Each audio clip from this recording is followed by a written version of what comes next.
All right, you're in the hot seat. I know. Right now, am This I is supposed new. to talk too? Oh boy, I don't know, but I'm pretty nervous. It's like my favorite thing is when you're talking. Oh, you like that? I just read. Oh, it's very soothing. You could do like meditations. Oh, I Yeah. could really. Just tune into the body and just let the. That really is an important part of what we're talking about, being able to connect with the body. Yeah, Yeah, we'll talk about that. we'll get there. Yeah. Dr. Shealy, everybody. Dr. Hey. Shealy, How you doing? the man, the myth, the legend. We have talked about you a lot on our podcast, just kind of name dropping you because I've seen you individually. Tony and I have come and have seen you together, and same thing with Leah. You saved my marriage. I mean, can't- you were part of it. I mean, Good. you both kind of saved your own marriage. Yeah, you're right. Oh, thank you. Yeah. But you were a tool. Yes. I appreciate that. One of the best. He was a modality. Yeah, that's the best way to think of me. Yeah. Okay.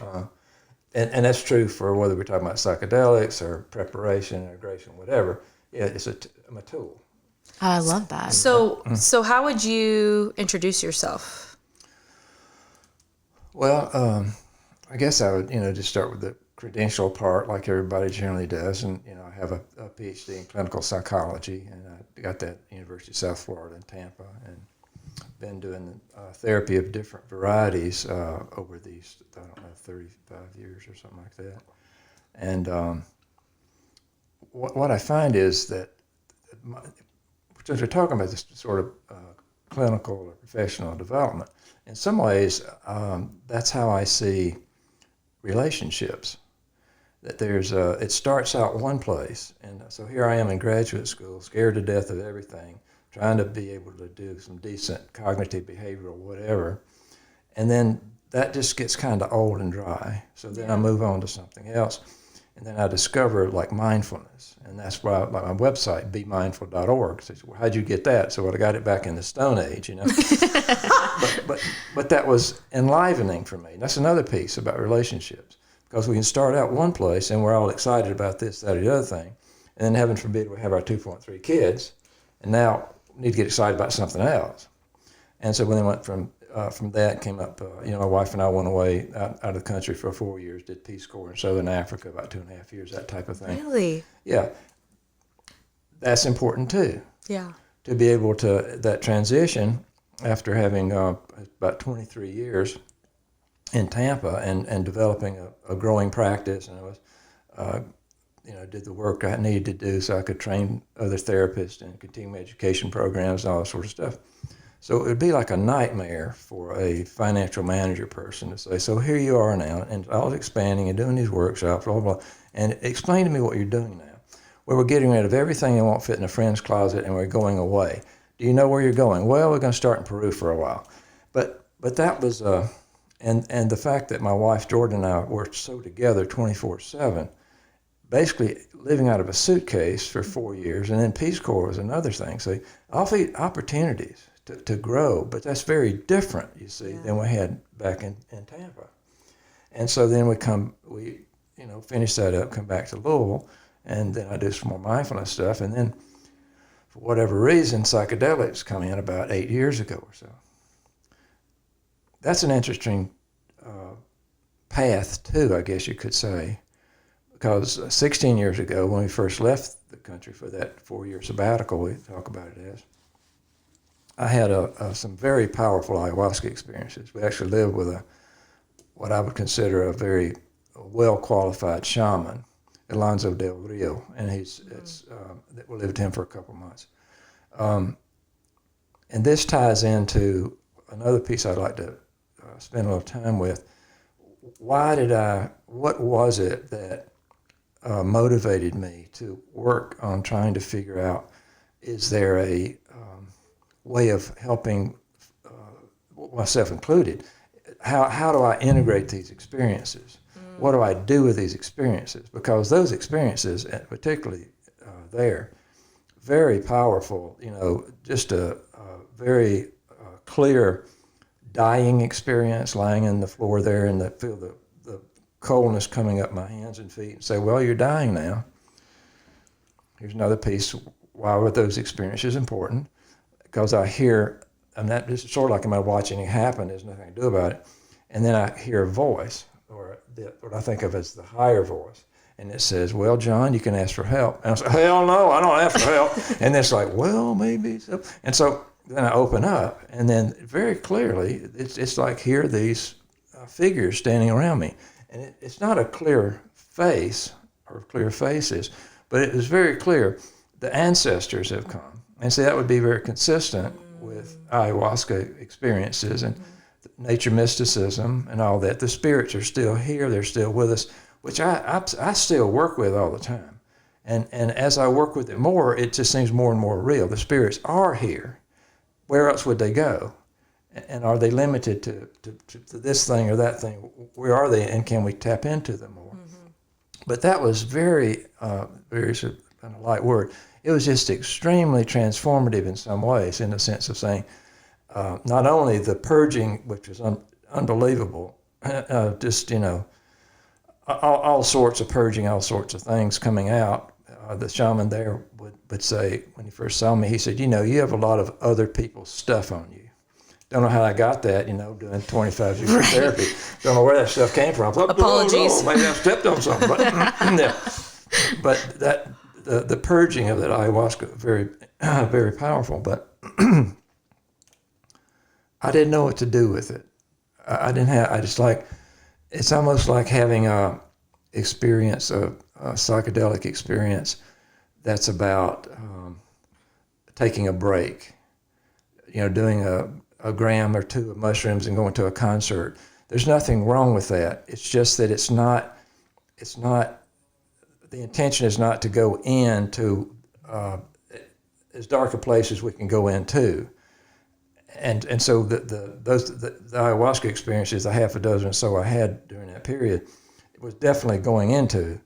Ayahuasca is not really a particularly pleasant experience. So, but then come out, and now, how do I think? Do I think of myself differently?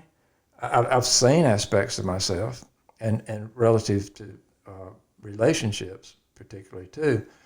I saw a element of my adaptive strategies.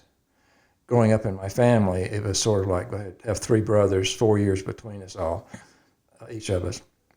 But the message there, and the message my father sent too, pretty much was, you don't ask for help much. That's not a part of the masculine identity or what it means to be a man back in the 50s and 60s. Mm-hmm. So that was important, but it didn't register as important at the time. That didn't start coming together until I was doing, some of my personal favorite really is psilocybin, which is just all psilocybin mushrooms are not the same, but a good mushroom can be very gentle. It can be very opening. It can be very all sorts of whatever it needs to be. Not always gentle, but it's going to certainly be in my experience, it's going to be an easier ride than a good dose of ayahuasca. I think we would agree with that. Yeah. It's a little bit easier. Yeah. So you've had experiences. Do you talk about those? We do talk about them, yeah. So they already, okay, folks know that you've had experiences. No, yeah, totally. We are really open books. Open book? Yeah. That's great. Yeah. We usually, so they also know, like, ayahuasca for us, we talked about that experience was like much harder. Like, that's not something we would go and do a little bit of for fun. Right. You know? Oh, yeah. That's Yeah, like no, I a was deeper Right. lesson purging in my there. guts out. Right. Yeah. Yeah. Yeah. Yeah. So how do you come back to the real world with Oh those? boy, thank you so much for that one. Because see, the real world, one argument is when we're psychedelics, one piece of it, and this is getting into the model. Why is it important to have a model or something? Not that it's the model or how it works, but the model I work with often is my conditioning is not my true self. Yeah. And so if I'm living all my life and my thoughts and my direction and pretty much everything, it's coming through the distorting filter of my conditioning, I'm not in the real world. And so with, ayahuasca, psilocybin particularly, and Bufo, holy be Jesus. Bufo is another, we can talk about that in a little bit, but it's another thing.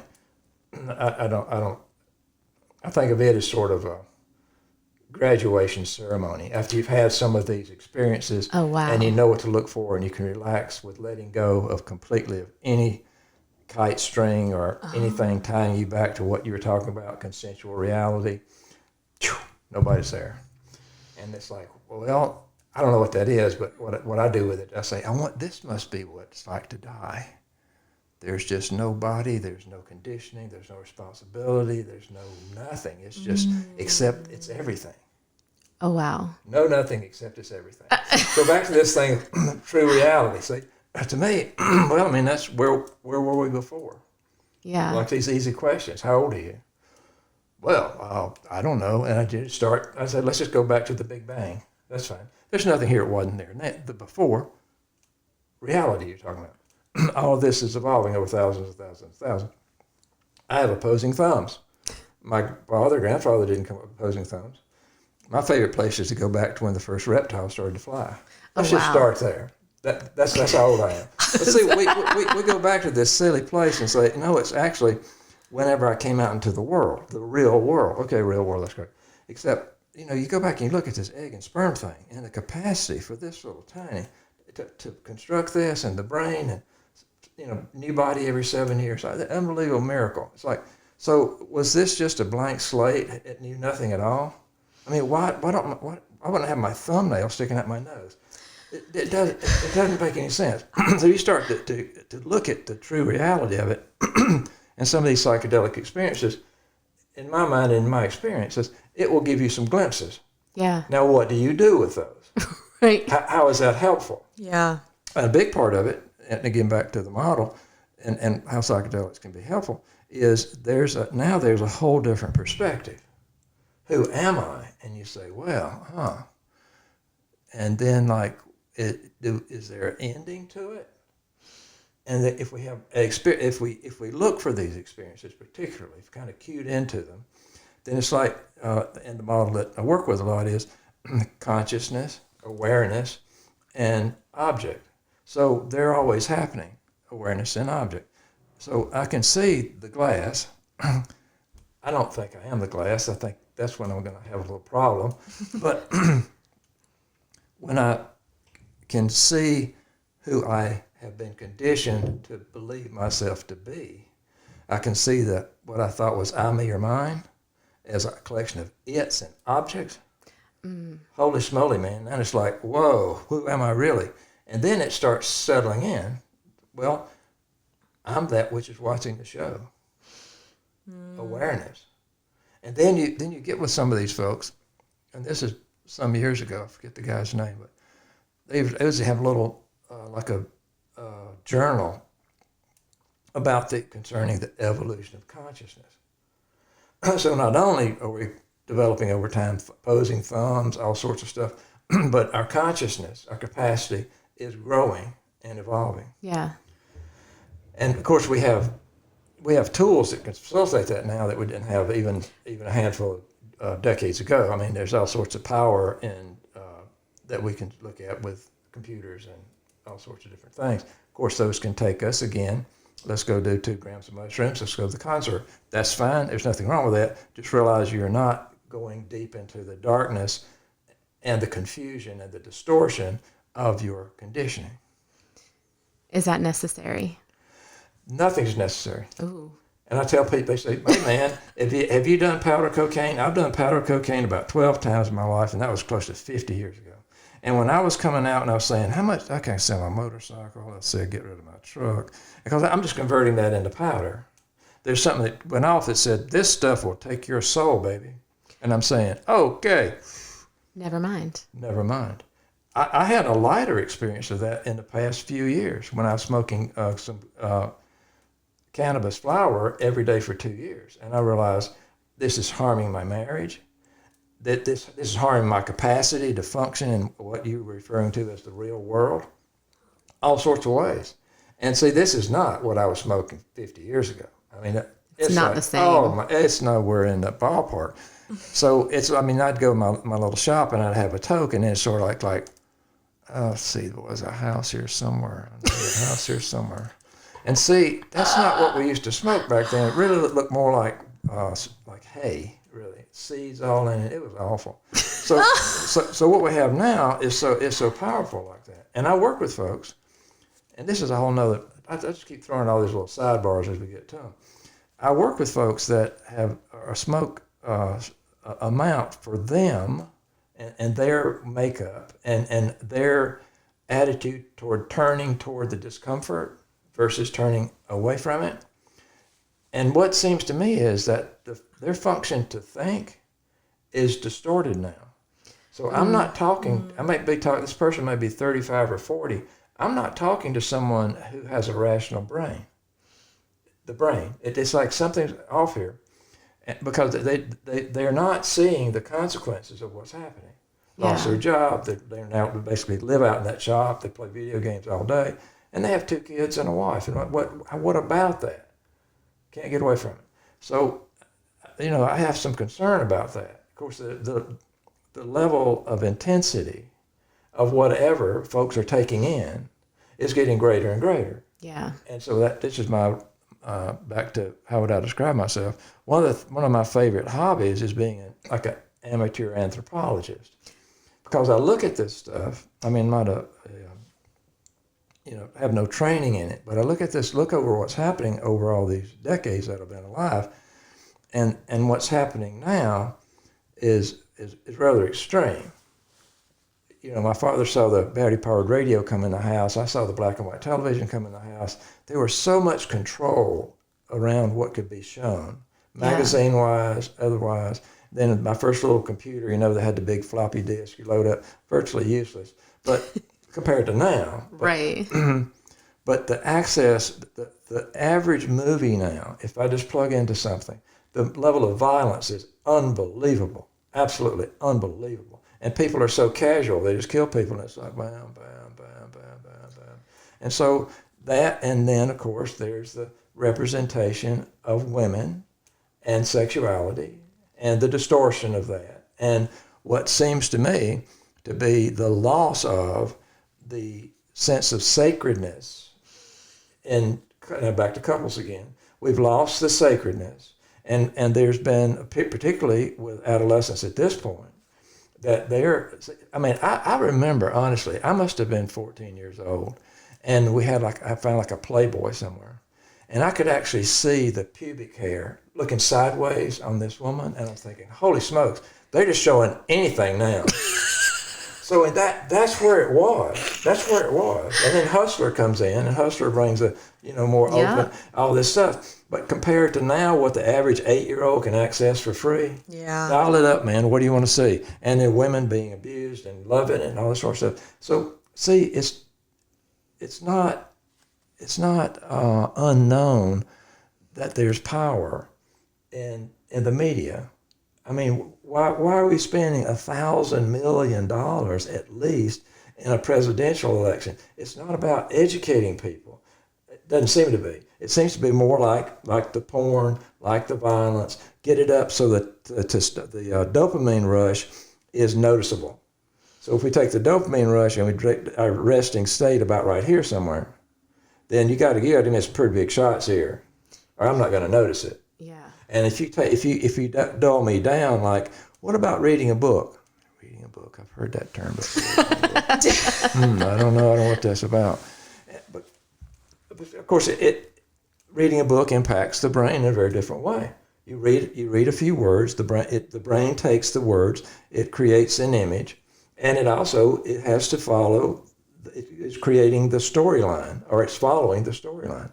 That's not happening. Bam, kabam, kabam, kabam, kabam, kabam. Go back. It's got to be 50 years, close to it. Gerrymander, 4 arguments for the elimination of television. What is television? And that you couldn't show a married couple in bed together. So we're not talking about the content. Just the bam, bam, bam. It's totally unnatural. We can lose our capacity for critical thought. Now, you just put that on the wall somewhere. Lose capacity for critical thought. And then you kind of say, wow, man, so people can be shaped into doing all sorts of weird stuff, huh? beyond the just we're gonna sell this beer or this whatever and make you feel inadequate. You go buy this thing or that thing, millions and millions of dollars in a Super Bowl game. I mean, and then the art that goes into these advertisements. See, they're not about saying you're perfectly fine and complete as you are. Nobody's going to say that. Nobody's going to say that. I'll say that. You'll say that. I sure will. We'll say it right here. We'll say it right. Right. Yeah.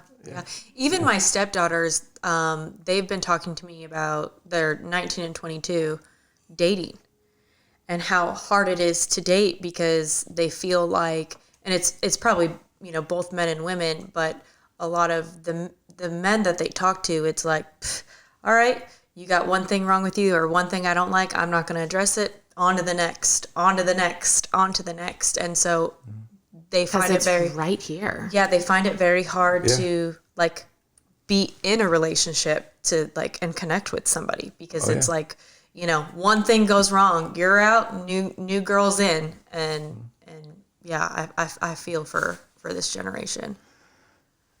That's a beautiful opening, you see, because now you're seeing an adult woman. Yeah. And basically what I would say she's talking about, or they're talking about, is they're talking about the current conditioning of the culture that is saying you should look this way. And so they're even as an adult woman, they're not being motivated to discover their authentic, true self. They're motivated to make up, color it up, heal it up, do whatever you got to do, because that man over there is geared up to look for a certain thing. Of course, the man over there, he doesn't know who he is either. Yeah. So one thing we're talking about is what I do a lot of work with, and that would be the midlife opportunity.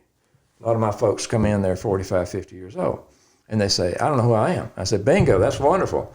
And so, see, if they go into the wrong place, like to their primary caregiver, for example, and they say, I'm depressed, I'm anxious, they say, oh, we can fix that, baby, and here's some benzos. Holy moly, you really don't want to do benzos. It's just so horribly difficult for some folks to get off those things. But the antidepressants too. Because, see, the person comes in and they're confused in some way, and they're sad in some way. And what I say is, and I steal this from David Snarch, I guess, is where he died a few years ago, but he would work with couples, and he'd come in like having intense. He'd probably work for 4 or 5 days, just intense stuff. And his point was, nothing is broken here. You folks are waking up. Ooh. Nothing is broken because you're anxious and depressed. You have moved through decades of your life, and now, like you're 20, 22 years old, and you're about to define, particularly if you go after the 2.3 kids pretty early, which you need to do if you're a woman for sure, then you're on a path now, and you don't know who you are. And the culture's, again, getting more and more extreme, more and more resistive, less and less interested in actual, authentic reality. Who am I really? And then they wait till they're 45 or whatever. Oh, we're divorcing, or whatever. And people say, oh, God, what went wrong? And I'm saying, well, what went wrong happened when they were 19, 20, 25, 26, because there hasn't been a sufficient awakening.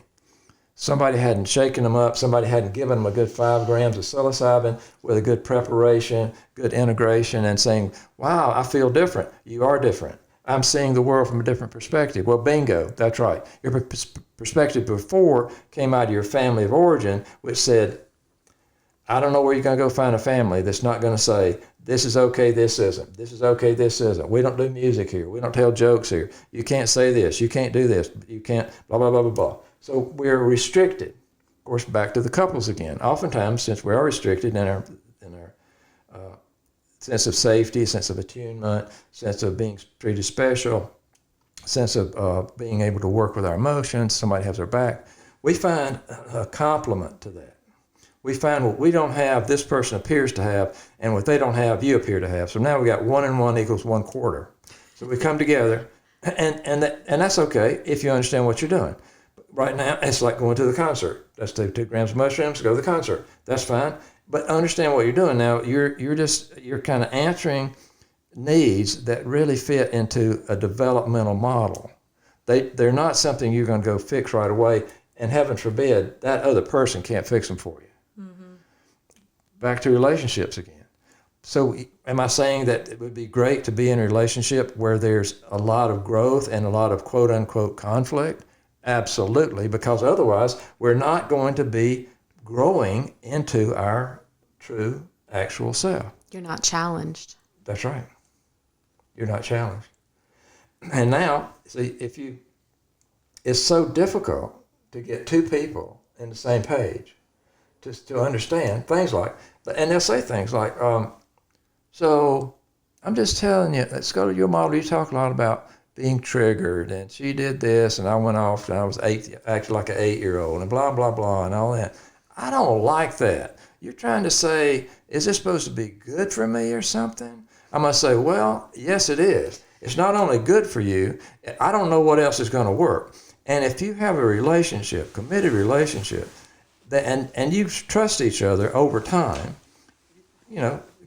go do whatever experiences you need in order to test each other out. If you have those things, then, and if you have a language around it, Yeah. you can say, wow, I set my glass down hard or something, or I do whatever I do. And see, instead of me rolling back into my 8-year-old self, which is often what happens, because that's the, adaptive strategies kicking up, and I yell and whatever, I kind of like, wow. And it's like, oh, okay, wow. And she says, what's up, honey? Nothing, honey, it's just, and of course you do that enough, she just say, well, he's off zoning out again. I say, well, but actually it's not zoning out, it's zoning in. Zoning in to see, because the body's reaction to that trigger is really what the panic is about. An 8-year-old says, we got to fix this. Don't need to fix that. That's where being able to scan the body, let that ripple go, come back and say, wow, I wonder why that was so hard. Then, of course, they've opened up a whole channel of investigation, curiosity, whatever, and it may come to you in your dreams, journaling, it may come to you you're riding down the road, you say, wow, that's what my violent, drunk dad used to do. He would come in, he'd slam whatever, and something about the day, that night or whatever, when my loving husband did that, I wanted to kill somebody. And it's like, but I could feel it. I could see there's something that's not real, that's not relevant, that is hijacking me. And then it's like, okay, I don't want to be hijacked. And you say, wow, honey, thanks for slamming the cup down. And he says, what are you talking about? So, well, just, clearing things out. And so, and you do that for each other. See, it opens up amazing. I just don't know of any other, psychotherapy, blah, blah, all this stuff. But man, if you want a situation for healing these types of traumas, developmental traumas where we've grown up with these traumas and we've had more and more repeated experiences of feeling worthless and inadequate and whatever else we are, man, that committed relationship is the place. I want to take it back to these triggers. Okay. We don't have to live there for a little bit. Oh, but, I love it. Let's live here the whole way. This is interesting because I remember it starts with awareness, right? Yeah. And I think when my husband and I first started seeing you, it was wild because he was also newly sober. Yeah. Our relationship was so much harder when we started to become aware. Yes. For the first half of it, we were just kind of coasting, yes. but both of us unhappy. Yes. But we didn't fight that much. And then once we brought this awareness up and we were both seeing things, it was almost, I had to lock him down. He wanted to walk away because he was like, I've never fought this much with you. Yeah. And I'm like, but we're working through things. That's right. They're not happening again and again and again and again. Yes, it's one big fight and then a resolution happens and then a repair happens. And then that is a lesson that we have learned that we never learned before. And you likely trust each other in a different way than you did before. Yeah. Yeah, because you've gone through this. And so it gets easier every time. That's right. Yeah. And it's the duration of whatever these blow-ups would be used to be we would be in this for weeks and then it'd be 1 week and then it'd be a few days. And then now it's Oh, we're repairing in an hour? What? What? Exactly. What? You're going to apologize to me within 30 minutes? That's wild. Yeah, but exactly. I also remember like trying to, I wouldn't say teach him, but like I would point things out. Like that's triggering because this. Sure. It used to bother him. Like you're Sure. pointing out all these things I'm doing wrong. So I'm like, you're activating one of his triggers. yes. Okay. That. Yes. He hated it. Sure. How would you feel if I pointed out everything you did wrong? And I'm like, well, if I'm hurting you, I'd want you to tell me so I can be aware of it and not do it. Like try to make a conscious effort not to do it. And so he did this one time, like it, you know, we're arguing. And then later he comes back and he's like, I don't like that because that's what my mom used to do to me. That's it. And I'm like, that's right. There it is. There it is. That's right. You've never said that to me That's before. Right. And now now I'm aware of it. Right. And see that can shape us into not doing. Right. Or it can shape us into saying, wow. So basically what was triggered was my 8-year-old little boy. And oftentimes we can see I'm an 8-year-old little girl. Right. And we're squabbling. Right. Because I didn't know that I was doing anything either. That's right. Yeah. So we just, but see that to me is a sign of a healthy relationship. Is that we move into this place away from this sort of what they used to say about the, traditional psychotherapy is about helping people be less miserable in their miserable life. Instead, that's not what we're talking about here. We're talking about moving through the discomfort in order to be truly who we are and to be truly happy, Yeah. Happy, filled with joy, be able to drink water when your throat clogs up. At peace. No, all of that sounds very familiar. Okay. Just everything Leah's talking about, because it's when Tony and I first started dating, I went from being a 20-some-year-old with no kids to then what I felt like was locked down with 2 teenage stepdaughters and, not great co-parenting situation. And then I was in it and I felt honestly kind of stuck. And I'm like, what the heck, what am I doing? Yeah. And it was to a point where if we weren't fighting, it felt weird. Yeah. Because there was just so much happening, but it's almost like the more we just continue to work through it and working with you and actually just like talking things through, because I was somebody who I would get incredibly triggered. And once I got triggered, that was like the 8-year-old little girl who's like, you can't trust anybody. You had an absent father and an emotionally neglectful mother. Yes. So like, it's you don't have anyone. Right. Where now it's like, we've really done the work where I feel safe with him. So even if I am triggered, I can now say like, okay, right. And we can talk through it. Mm-hmm. But it took a long time. Oh yeah. And it's still a lot of work. Oh, sure it is. Yeah. So. But what you said there about I feel safe now, see, one of those 5 elements of attachment, safety, I think safety sort of comes back to all of them. Yeah. But once you felt safe, then the little girl feels safe. And I think of that as, reparenting. And, yeah. and so the mother in you, addressing your inner child, you might say, was able to say, notice what's going on. He's not hitting you, he's not throwing things, he's not threatening you, and you're scared. And it's okay to be scared. And so here's where the model, where you can understand and say what's happening. My little girl is feeling threatened. And so the answer to that fundamentally down the road somewhere is it's not him. That was a little sidebar about psychedelics. It's not him, it's the experience of being cared for since before the beginning of time.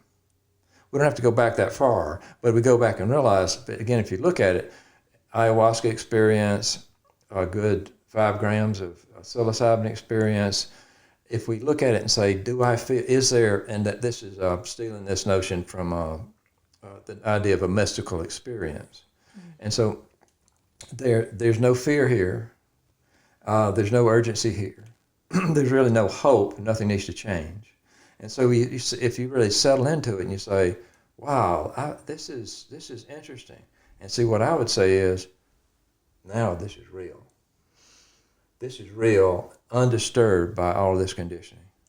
And so if we, that's like sort of the goal of integration, is that the norm that used to be going through the 8-year-old, it has to go through this. There's nothing broken that it goes through that. We learn that in order to survive.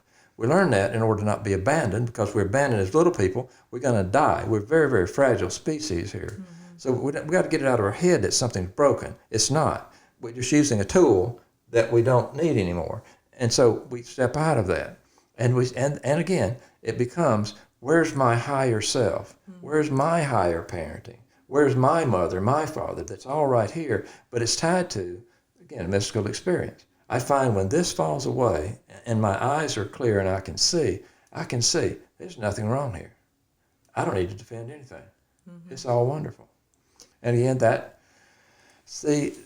I don't want to send the message that you do the psilocybin experience or ayahuasca experience, then, I mean, MDMA is another experience which has a lot of application, but MDMA, particularly, it's just, I don't talk about it because I don't know about it. It's a different, and I've had experiences with it. Yeah. And I think it can be helpful in opening couples up if they use it appropriately, and to make sure they test it before they take it, because some people are dying because it's got fentanyl in it now. There's stories of that actually happening with flour too. Some things are coming back. The person got in their trunk, they got whatever, and they've got fentanyl too, and fentanyl should be. So you really need to know where you're getting your stuff. But anyway, to come to this place where the comfort with discomfort, and that learning that. See, I think that there's all sorts of examples of that. Oh yeah. If we do yoga, if we go to school, if we get married, there are all sorts of moving into discomforts, and this one is moving into the internal process, and it's going to be uncomfortable. Yeah, and I used to think that there was something wrong with our relationship because we fought. Yeah. And there was something wrong with me because I felt like I was the one who was always instigating the fights, because there were things that were like, okay, you're driving me insane. But I don't feel that way anymore, because we've really accomplished a lot by learning how to fight with each other. Oh, yeah. Learning how to communicate with each other, and learning that a lot of the things that we're fighting about now, stems way, way, way deeper. That's right. And learning those things about each other have been very enlightening. I think a lot of people think the goal in a relationship is to find someone you don't fight with.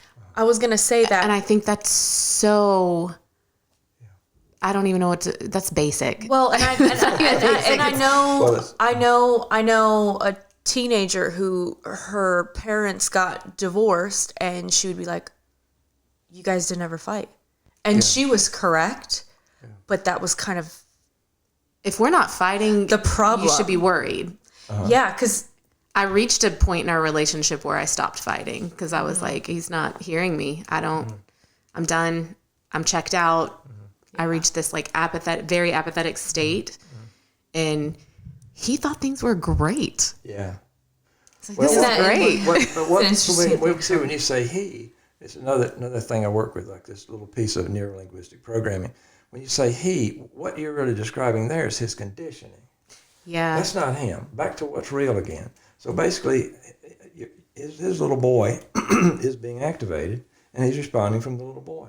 That's all. And then he moves through into an authentic experience, and he does that like we all do, piece at a time. He has a realization. He's, wow, I just realized I had an insight. I didn't sit down and rationally, 4 + 4 is 8. It was an insight that said, that's what my mother used to do. And one of the terms that I use so much about that is, don't take it personally, because it's not. Yeah. And then so you're seeing, like you might see a 6 or 8 year old little boy, and he's having a fit. You can go and you can approach him like he's an adult and say, blah, blah, blah, but we usually don't. We usually say, he's activated in some way. Let me see if I can help him feel safe. Help him know somebody's treating him as a special person. All these same attachment issues that's there. But those experiences, of sort of reparenting each other It's sort of what we do. And see, I'm not talking about enabling. I'm not talking about, what's that other term? Whatever it is, codependent. I'm talking about, we both understand, we have a model of what's going on. And we should be able to, it's sort of a heroic challenge in some ways, to be able to say things like, how old do you feel now? That's what we say a lot. And the partner. Who did we learn that from? We don't know. So, but you come back and see, it requires that you're both able to pause for a minute and say, about 8 years old. Okay, fine. Say anything you want, do anything you want. I'm here for you, baby. Can I give an example of this? Because this was a concept that took Jason a very long time to get. It took Jason's adaptive strategy. There you go. His conditioning. Because see that can be very helpful. I appreciate that there's some notion of understanding masculine egos. What I would encourage you to do is understand that's not the whole picture. I like that. And so I also feel like I'm throwing him under the bus a lot, but I want you to know, I had to learn all this too. You did, that's right. Exactly right. I had to learn all this, but I remember coming to you one time because he's like, my daughter and I are very similar. We're very emotional, highly emotional, have our moments, and he's got 2 of us. Yeah. And coming to see you one time, you asked me, how does that make you feel? And I'm like, I don't know, maybe like 6 years old, and our daughter was about 5 at the time, and you asked him how he deals with her when she does the same thing, and he's like, well, that's different. And you're like, but it's not. So I remember on the way home, I'm like, you got to treat me like I'm 5. And he's like, but you're not. And I'm like, in that moment I am. And what I need from you is what you give to our daughter. Yes, that's right. And now it's crazy to think of. I don't have to spell it out like that anymore, because I do feel we do that for each other. Yes. If he's activated, I've said this to you before. I sometimes feel I'm like, oh my God, I feel like I'm yelling at a child. That's right. I don't like that. Well, I got to step back a minute. That's right. He's got to feel safe. And that's what's happening. I'm yelling at a child. Yeah. And the child has been beaten or conditioned in one way or the other, that he says, I've got to stand up for myself. Yeah. You can't tell me I'm worthless. You can't tell me I can't do this. Whatever. So you got the little 8-year-old saying, why don't you make me do that, baby? Come on, let's see you do that one, all right? And you don't. Make me. You can't, and that's not it. So, but see, I think it's really important to understand we're talking about a process. So we're not talking about settle into it. Now I've got 2 8-year-olds living in a house. That's not it. But it's just what you're describing. And it's going to be difficult in the beginning. I don't know what to do with it. It's just got to be difficult. It's a long process. Yeah, I don't know if it'll ever end. I don't know that it ever ends. I mean, I'd like to say, well, where are you now? Oh, I fixed all that. My wife is totally incapable of triggering me. Let's get her on here. Let's get her here. Exactly right. It says, when's the last time you were triggered? Oh, let's see, what time is it?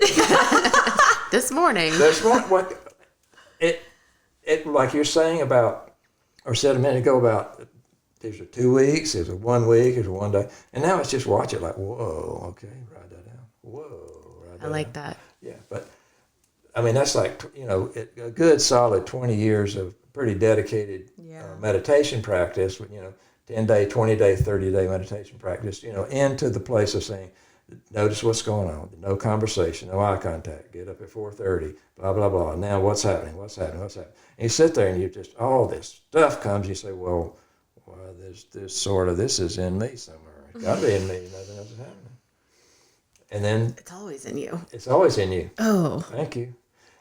But it heals though, see? Yeah. And then we learn about ourselves, we learn about our conditioning, and we can understand things. My conditioning, when I look at it now, which I don't know when, it's fairly recent that this came on, certainly in the past 10 years. And I would say it was facilitated by some serious psychedelic experiences. Yeah. But see, like I mentioned earlier, I'm the youngest of 4 boys. So by the time I'm I'm 6 years old. Everybody went to Clemson University down the road where we lived. And so by the time I'm 6 years old, somebody is in college.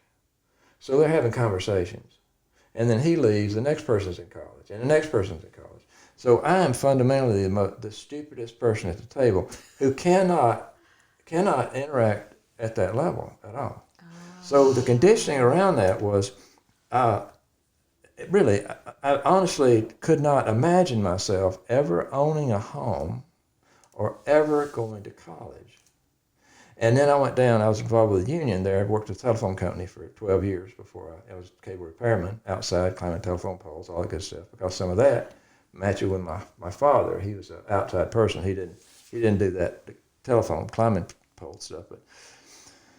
And I'm in a training, and Rudy Kreger's up there, and he says, okay, just take out a piece of paper no one will see but you. Write on there where you want to be in 10 years. And I'm saying, no, it's your job. And I'm thinking, I could not write that down on a piece of paper. And so that came up, and I said, there's something ain't quite right about this one.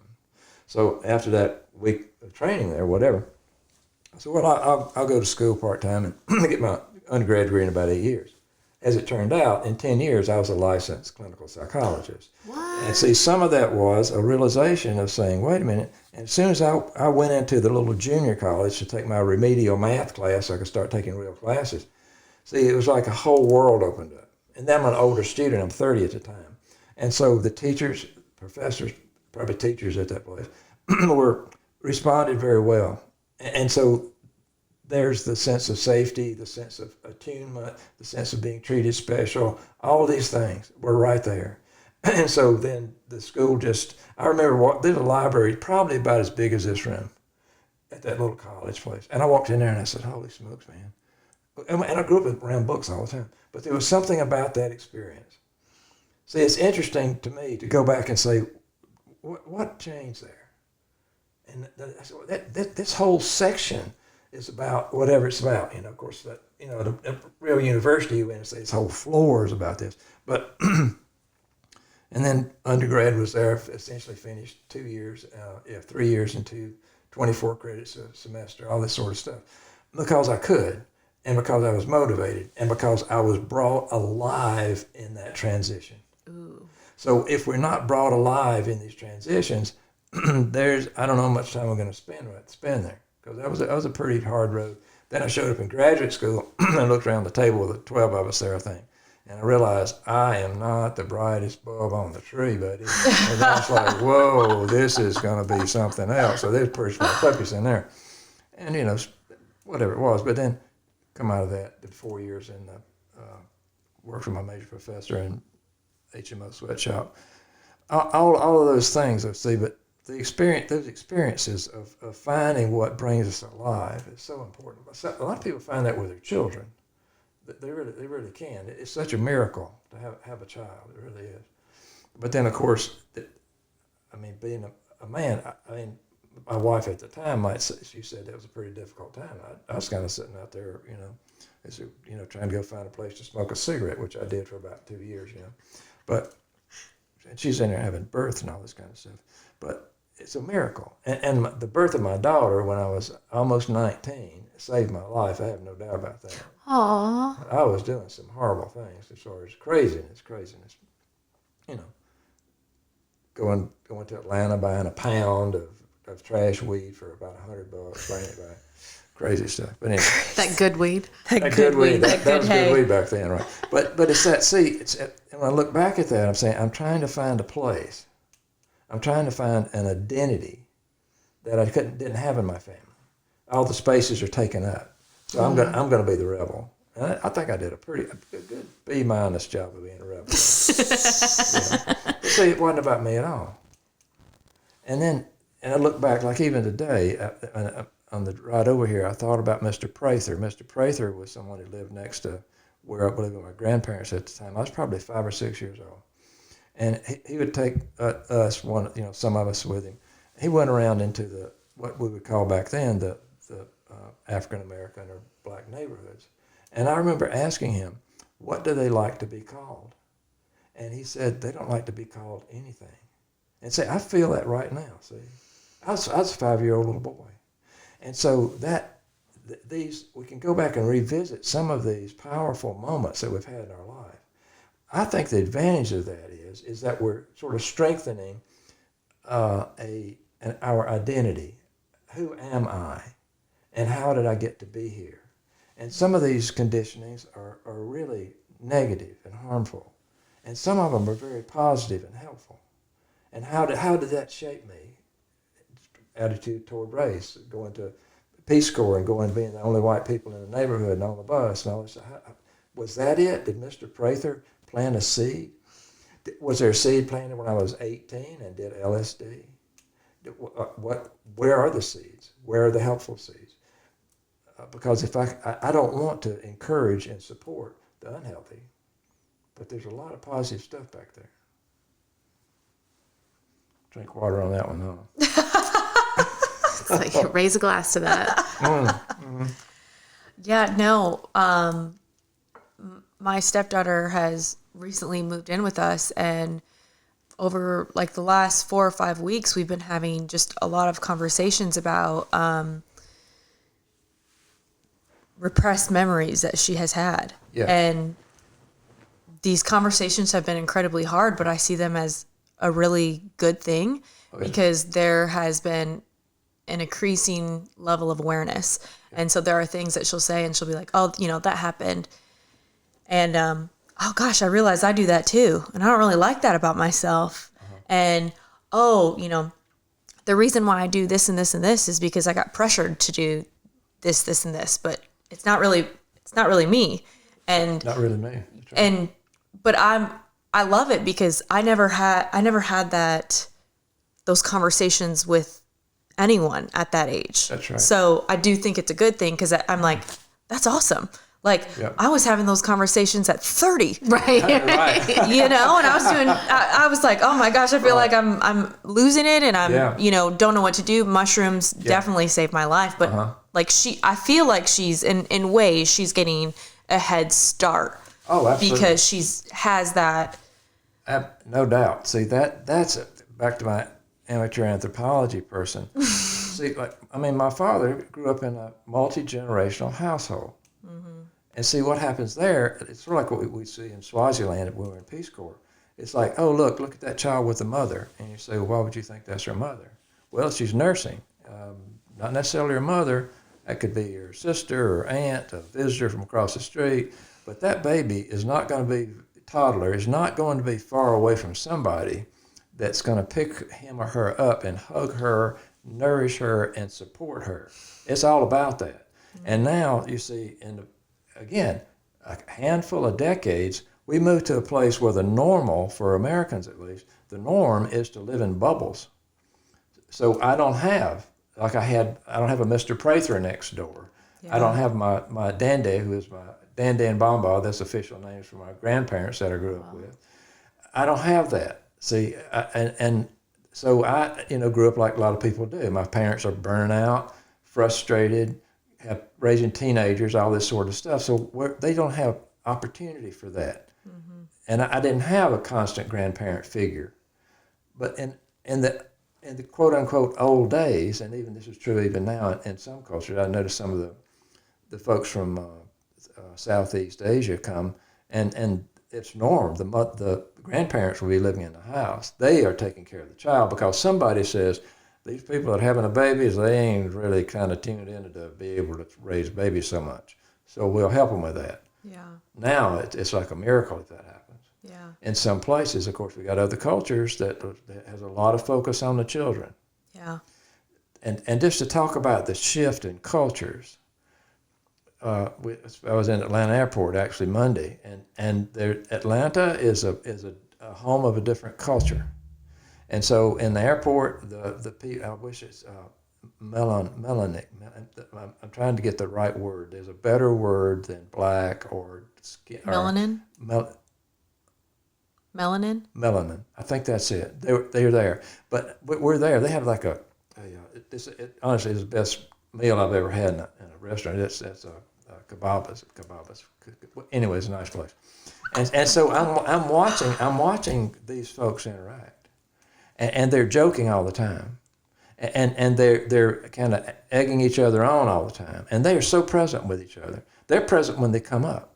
They come up and they're connected. And she says, "Hey, baby, what do you need?" Like that's something like she said.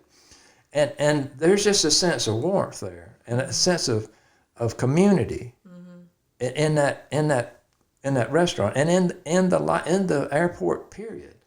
Because if you're there, you're going to be interacting with. This is who you're going to be interacting with. This is the culture you're in now. And it was just a joy to watch all that. Yeah. Because some of what I see in America, particularly lately, is folks are, young people particularly, young people being 18, 20, whatever they are, they're like zombies. They really are like zombies. And I try to interact with them, and they're kind of like, yeah, okay, well. And it's like, man, you need to sober up, man. But they're not. Right. Because they haven't learned, somehow, what I assume is, they haven't experienced the reward of being their genuine, true, concerned self and exchanging that connection with someone else. And then I think about talking about relationships. Where are they going to go? That's what I worry about. And you were talking about the Peace Corps. My mom was in the Peace Corps as well. That's how I came into this world. Oh, that's great. That's great.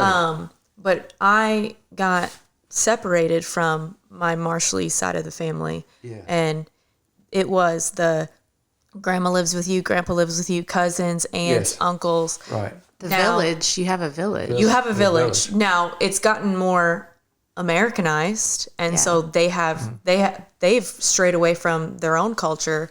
But in a lot of my psilocybin journeys, those ancestors show up and tell me to not do the things that I'm doing and to work on being more and all that. But what I was going to say is it's really hard now having kids because I don't have any help. It's, and so part of it was hard to work because I'm like, how are you supposed to work 40 hours a week and own a business and then also show up for, you have 3 kids, I have 3 kids. Like, it's impossible. Yeah. And so we both have made the decision to step away so then we can be present with our families and be for our kids what we never got to have. Absolutely. So, that's beautiful. But see, that norm in America changed. See, when I grew up, my norm was, honestly, I don't know what I was. I must have been in my 30s before I ever came home. I've had a key to the house.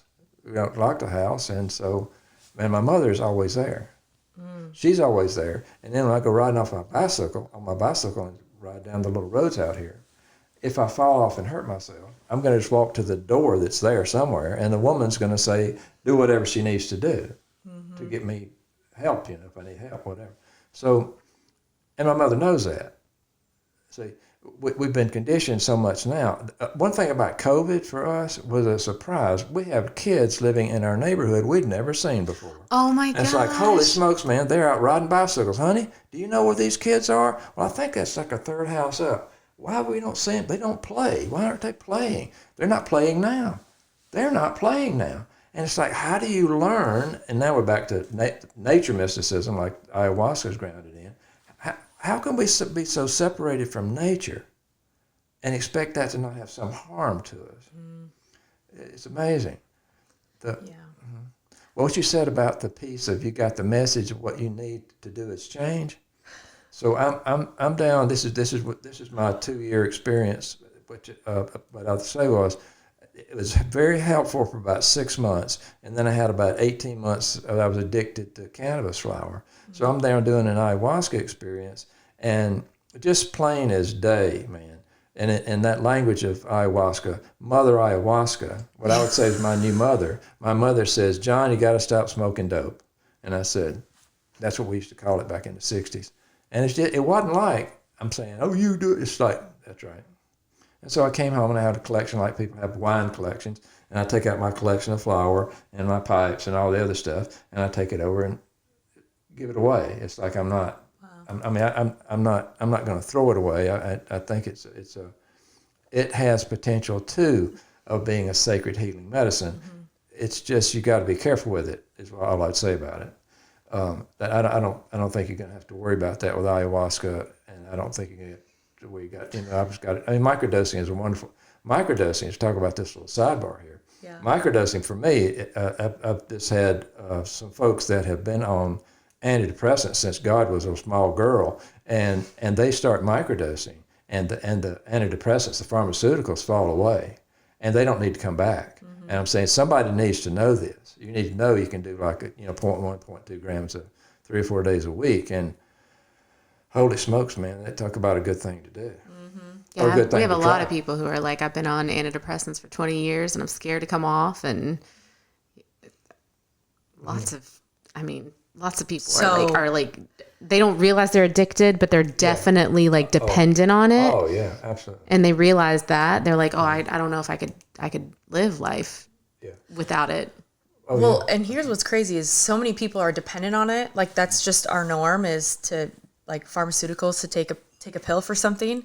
And I'm like, I feel like we're more depressed, more disconnected than ever before. So if they're so great, like, why are we so miserable just as a society? You were talking earlier about like all the stuff on TV. I was reading this article a few days ago that was talking about how like women now will watch these like serial killer shows to calm down and to fall asleep. And it's like, I can't anymore. And I used to be that. I used to like listen to like the murder podcasts and like now I realize like my tolerance for that, my capacity to like sit with that is so much smaller because now I'm like, that gives me the ick that like, that's something I used to listen to calm down. That's backwards. It's sure. But we're so disconnected from like what feels good and like moving towards things that feel good and moving towards things that like feel like chaos and dark and scary, and that shouldn't be normal. But it seems like it's getting more and more normal, whether it's that, and we're someone right now that does that. It's like, so you're watching stuff that's feeding your fears, and you're feeding. It's all right there, and it's not like you're reading a story or about whatever. You're seeing images, and the brain takes those images, and it's very difficult for the brain to say is this real or not, especially with the big screen and the high definition. And you wonder why you're anxious all the time. That's right, exactly. So this is a random side note, but there's one time where Tony and we were watching Stranger Things. Okay. And have you seen that? Yeah. Okay. I think her name is Max. Yeah. She has a really abusive brother. And it was so, like, I don't do scary movies. I hate scary movies.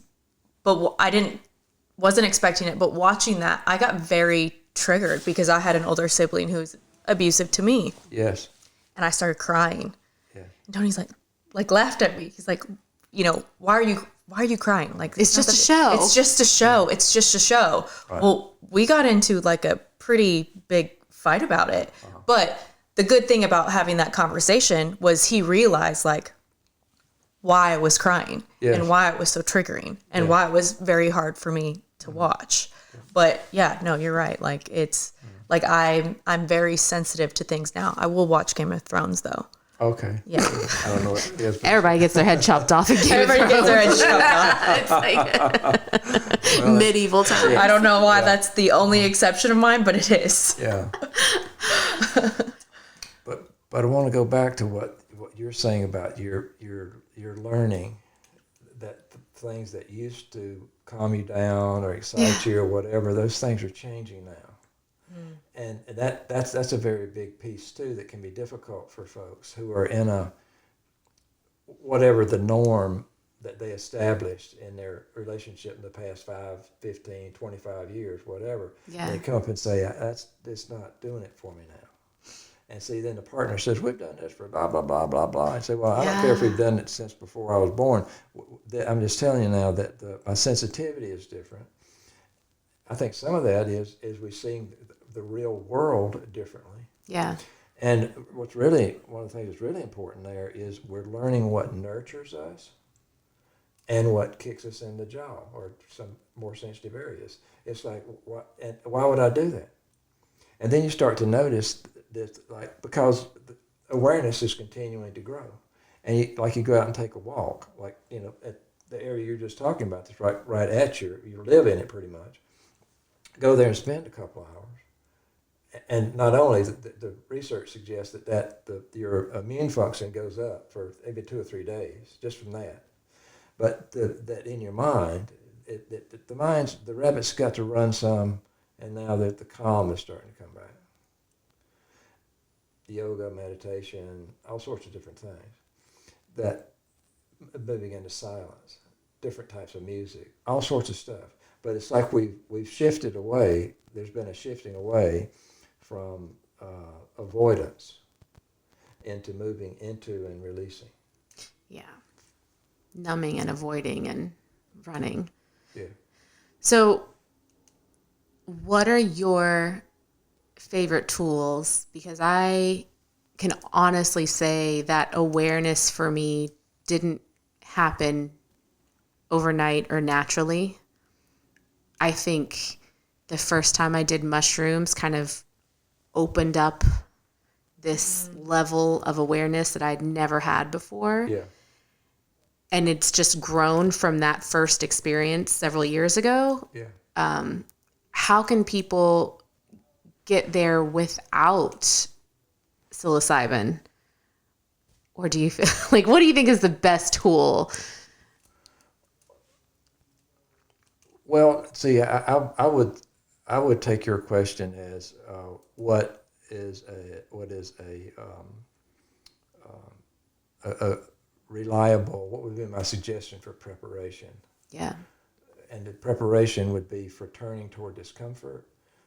Preparation, like you say, I want awareness to grow. I want to be more aware of I want to be able to step back and watch the show that my conditioning is playing out here. I think one of the things that's important is it's important that folks find something that resonates with them. And of course, I mean, I think there are other examples, I guess, but the two go-tos that come to me is Hatha yoga and some of the other 8 limbs of yoga that might be helpful, and then meditation. The thing about meditation, particularly when you get past the weekend experiences and 5-day experiences and you go into like Essen Goenka, Vipassana experiences, the container there is exceptional. Just let the dogma kind of float through you. Don't agree with some of that, the rules and whatever else, but to be in a place where your only responsibility basically is to not interfere with people and to settle into the stillness, and you do that. I don't know, 6-7 hours a day, and it's not difficult. To see here's the discomfort rising, and see there's nothing to be uncomfortable about. No responsibility, a quiet place, real generally good food, the 2 meals a day you have. And there's such a wonderful opportunity to practice feeling uncomfortable, tied in a knot, and it's kind of like, okay, let me see about this. The high end of that experience for me was when after we left Peace Corps. That would be after, what would it be, 3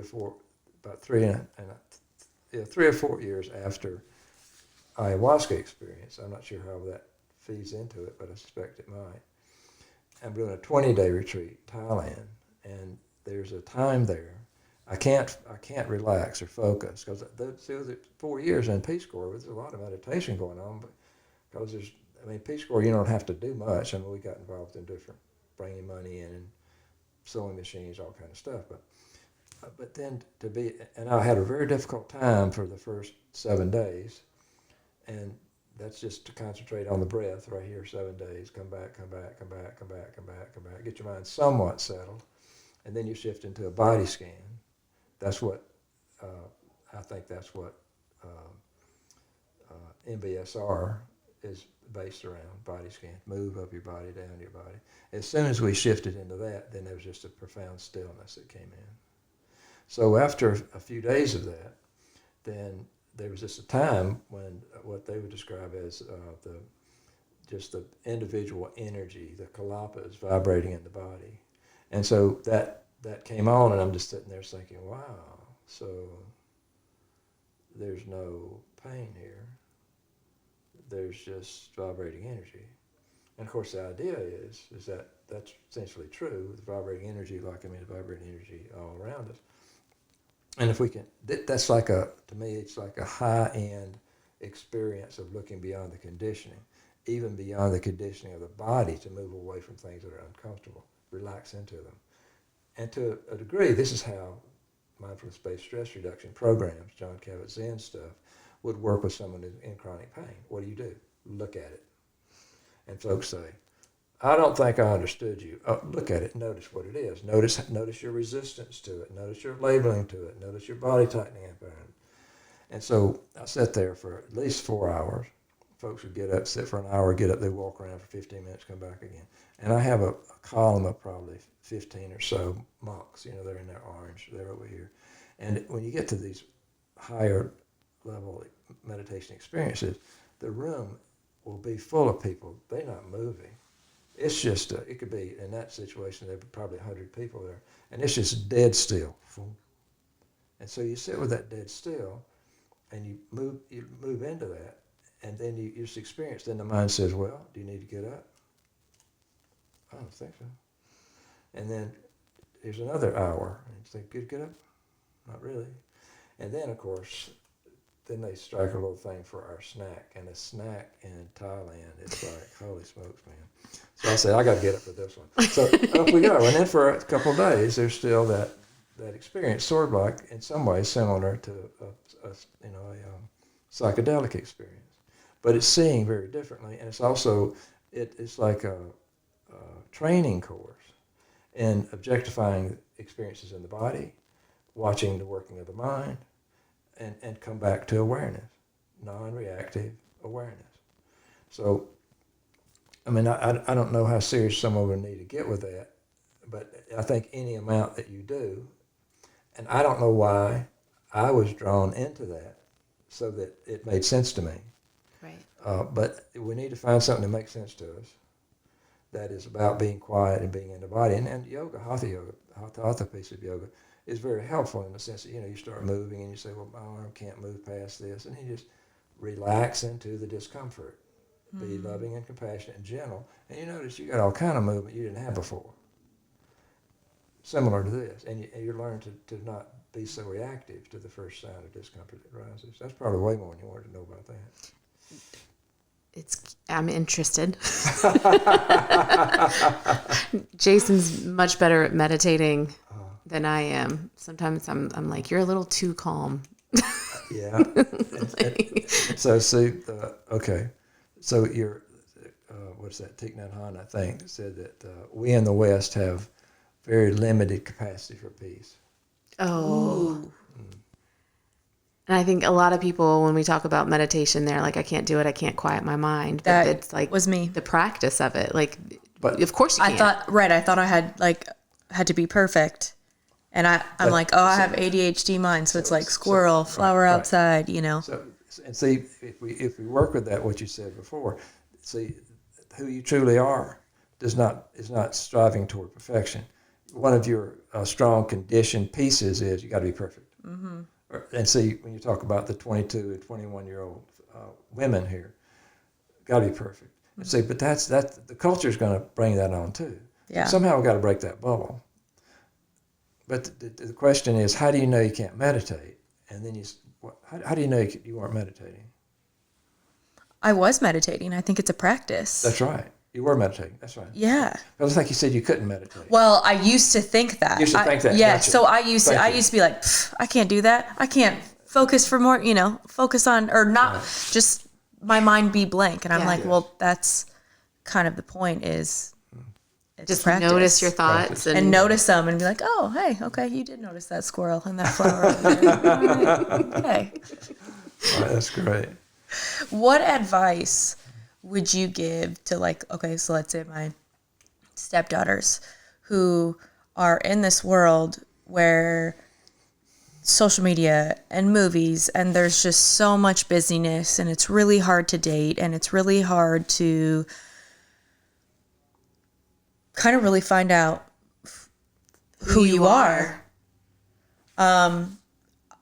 there are so many young adults that are really, really struggling right now. I've really noticed. So, like, a lot of their friends, they're medicated. They have depression. They're bipolar. They're anxious. They struggle with their sexuality. Like, I feel like it's more prevalent now than when we were younger. Mm-hmm. I didn't even know what anxiety was. I was anxious, but I was very, we just didn't even have those conversations. We didn't have the language for it either. We didn't have the language, but it's almost like they have too much language without the tools, if that makes sense.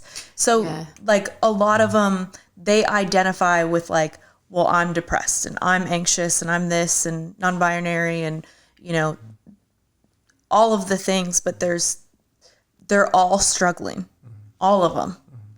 What advice would you give to like the younger generation who they are trying to find themselves and they are trying to figure it out?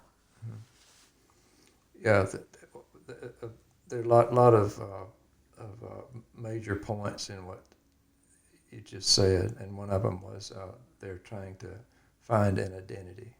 Yes. And folks like Ken Wilber, when he talks about the development level of the culture, I think at this point he would say we're like, what he would say is like green, we're past rational, now we're into sort of anti-hierarchy, even if the hierarchy has some purpose, like, you know, this is a molecule and this is a cell and all this stuff.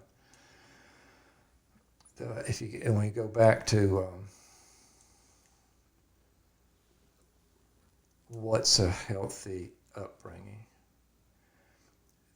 a lot of that has to do with a sense of belonging, a sense of being valued, a sense of purpose.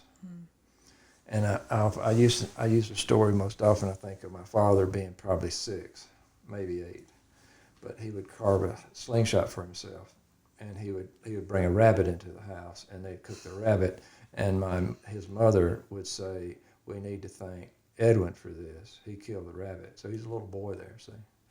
And then he might go hunting with his father with a bow or arrow or maybe a shotgun, and we're going to try to kill this deer. And being still and silent, we're not talking about this is what you have to do.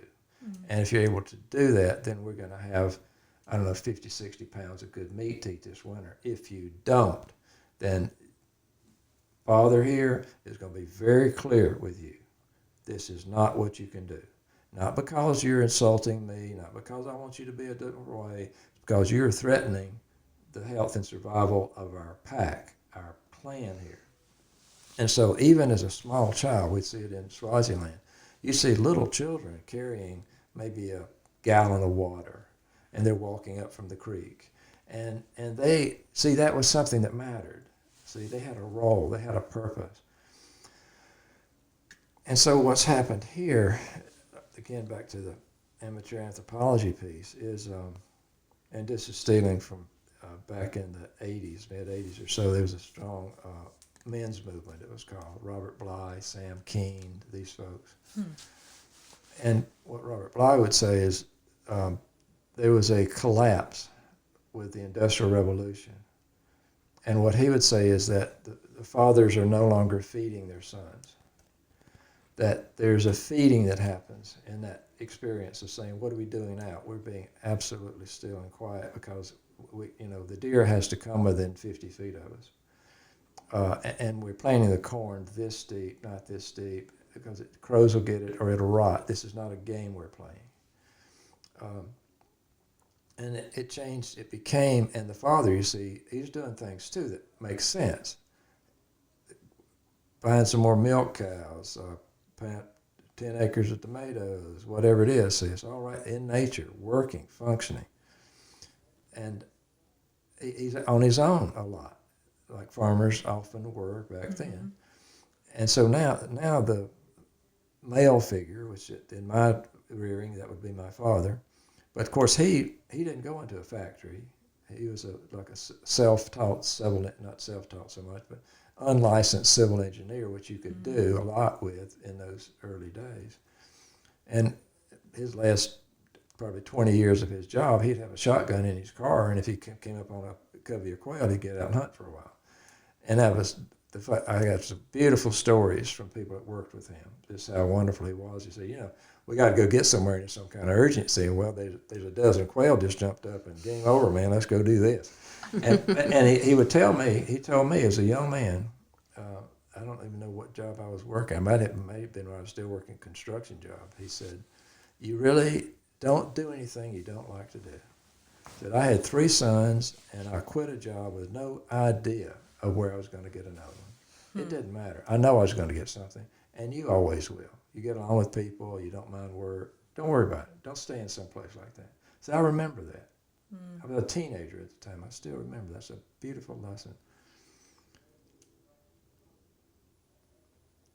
I don't know what the substitutes are for that. See, my father's there. He's sitting at the end of the table every day. I know him. My mother not getting along too well. He's got sort of he enjoys having affairs every now and then.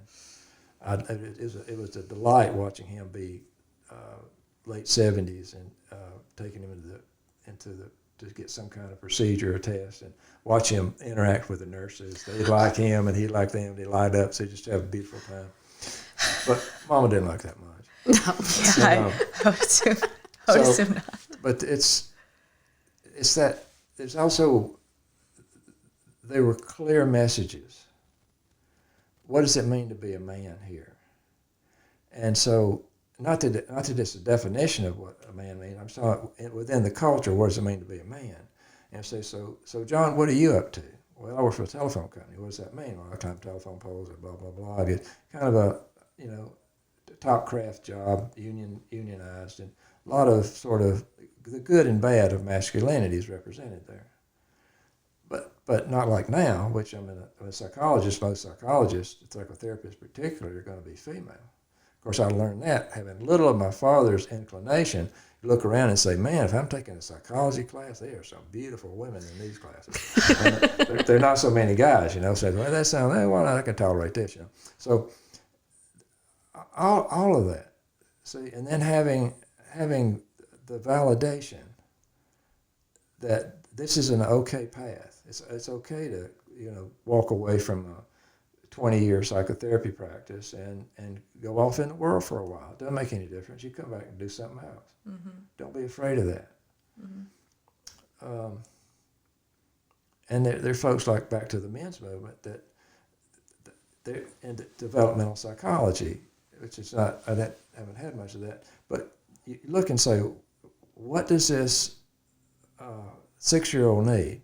The 6-year-old comes in and he asks we'll just stay with the father because that's what we're doing is trying to, where's the example of a healthy male energy? And the 6-year-old comes in and says, Daddy, is there a God? And 6 years old, you turn him and say, absolutely, son, absolutely, don't ever doubt it, never doubt it. He comes back when he's 12 and he says, Dad, is there a God? And you say, oh, whoa, son, no. That is not a question you ask anybody outside of you. That's a question you ask inside of you. Because you don't believe anything anybody tells you about that. But your questioning is very important. See, that 6, not appropriate. It's not appropriate to tell a 6-year-old, what's a gender? What's a male? What's a female? I don't know. Fine. Are you kind of curious? Do you know what's happened? They're not. They're saying now, I don't know, it's mid to late 20s before our brain is fully developed. Mm-hmm. So we're talking about a little infant here, basically, in a little bit bigger body, and whether they're 8 or 12, and they're confused. Why would they be confused? Look at the culture. Look at the images. Look at the presentations, the conditioning presentations that they're seeing in the media and the movies and the rest. It's all over the place. So the lack of stability. I'm not saying that all the stability is good and helpful. I'm just talking about from the child's perspective. If you know what to do, like, again, hunting, you're not going to sing and hum out here, son. We're waiting on the deer. The deer can hear you scratch your face. You can't do that. And so moving into that maturity, 8-year-old mature enough to shoot a deer. I'm not a big shooter person, but that's back in the old days, that was an important thing to do. So these days, see, I don't know what to say other than notice what is going on. Yeah. Step back and notice what is going on. And because we just flew up from Atlanta yesterday, or Monday, whenever it was, and there's a man here. This is a man. He's not 16. He's 30-something.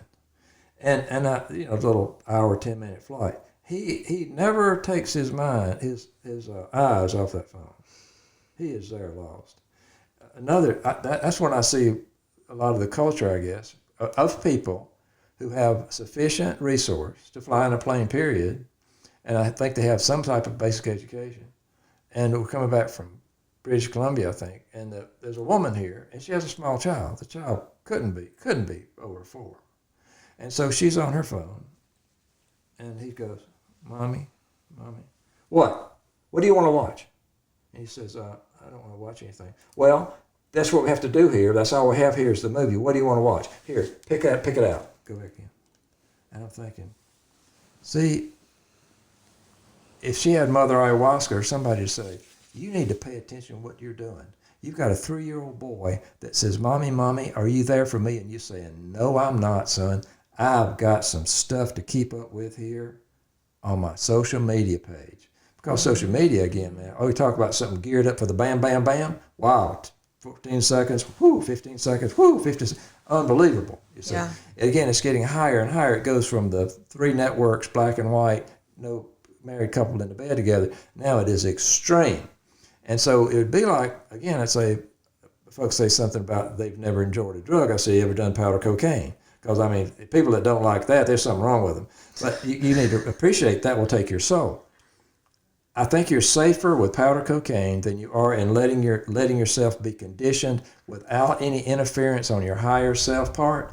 Allow yourself to be drifted away by this and allow our culture to shape you into the horror of the reality of it is you can believe what they say to you is actually an authentic reflection of who you actually are. Talk about something that's upside down. And so folks that have had less and less of that can come in and they can kind of see some of that. Because I can say, can you remember? You remember what it's like to get your first bicycle? I mean, I had that when I was, 35, I think, when I got my first off-road bicycle. And I was on that thing and I said, man, I feel like I'm 12 years old. I jump up over curbs, go through the ditches. I just love that. But there it was. I was 12 years old on my bicycle. Yeah. And nowadays, there can be young men, for example, 25 years old, they're not interested in getting a driver's license. I'm saying, I mean, I would sell my mother's soul when I started driving when I was 14. Yeah. Got a license at 15. Same. But at 13, you say, what do you think about selling your mother's soul or let you drive a little audience? I don't think she needs your soul, really. Because talking about freedom, oh my goodness gracious. Well, so to add to that, that's what's really interesting is because in Iowa, we could drive at 14 if we lived in the country. Yes. I was all about that. Yes. And I wanted to drive. I wanted to leave the home. I wanted freedom. I wanted independence.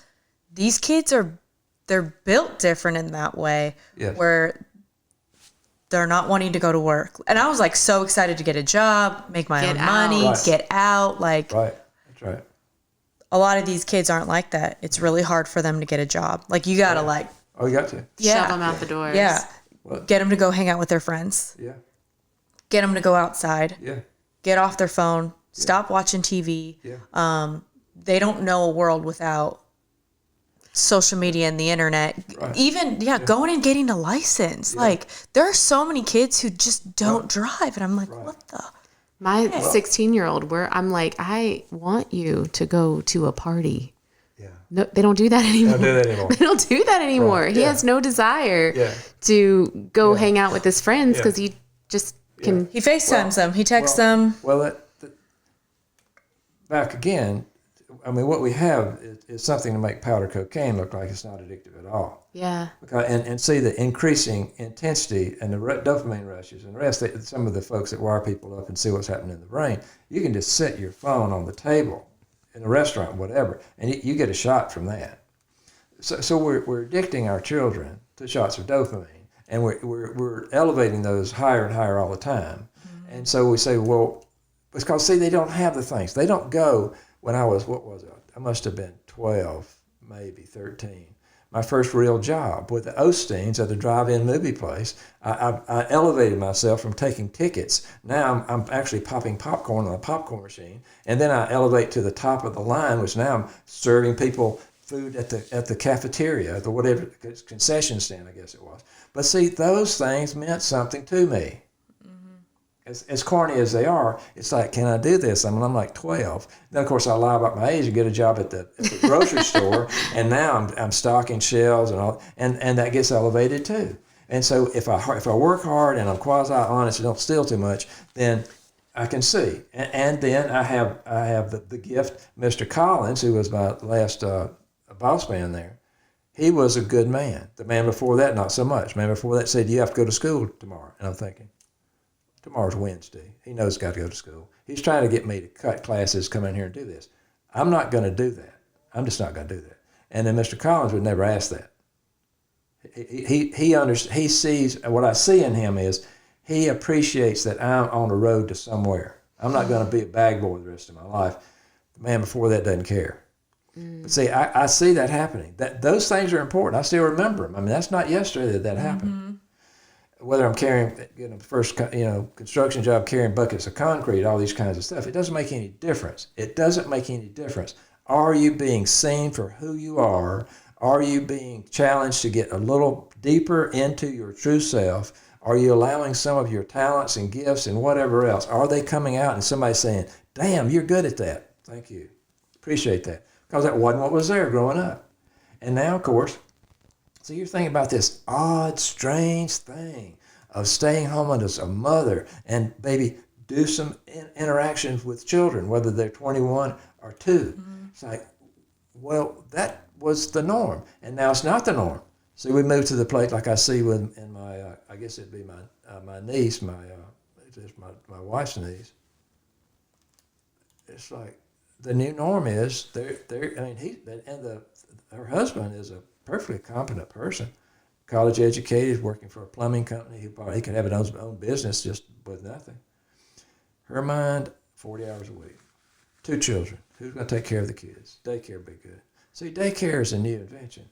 Daycare is a new invention. So when you ask about what's happening with our children are not having the challenges. I should change that.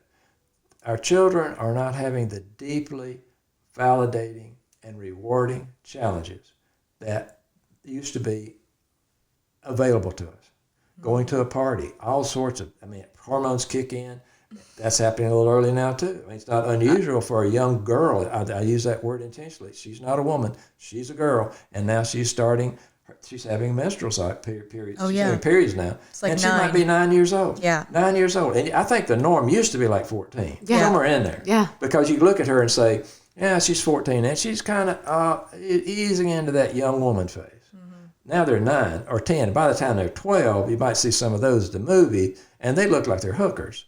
And you say, so honey, why do you do this? And you say, why do I do this? Man, I walk in the room, every man at least, I don't care if he's 8 or 80, they're going to look at me and say, holy shit, talk about a beautiful woman.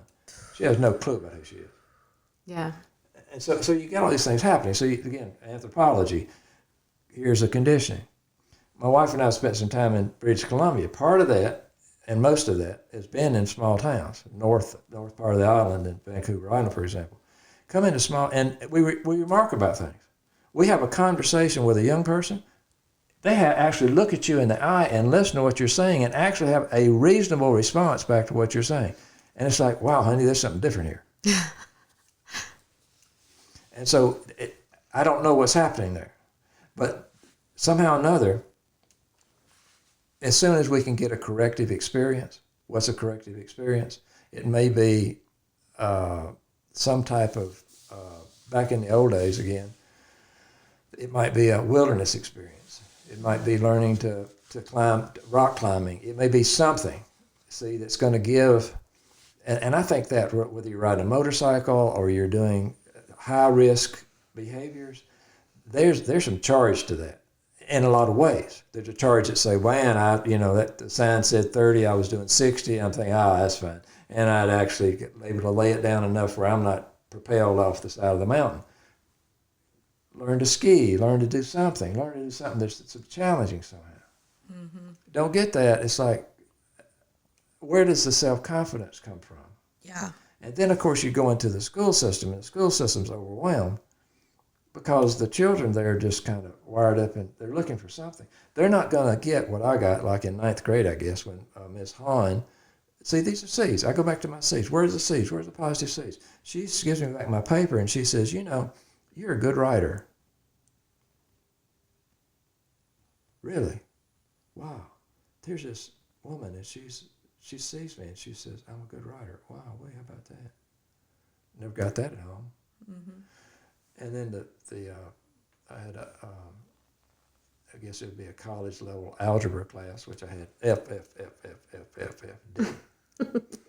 And she said, there's no reason for you to not graduate. And see, she saw me too. But, I mean, if you smoke dope and drink a lot of alcohol, college level math does not calculate well in the brain. So those little gifts, I don't know. I don't know what to say other than notice what you're doing. Yeah. Detox yourself.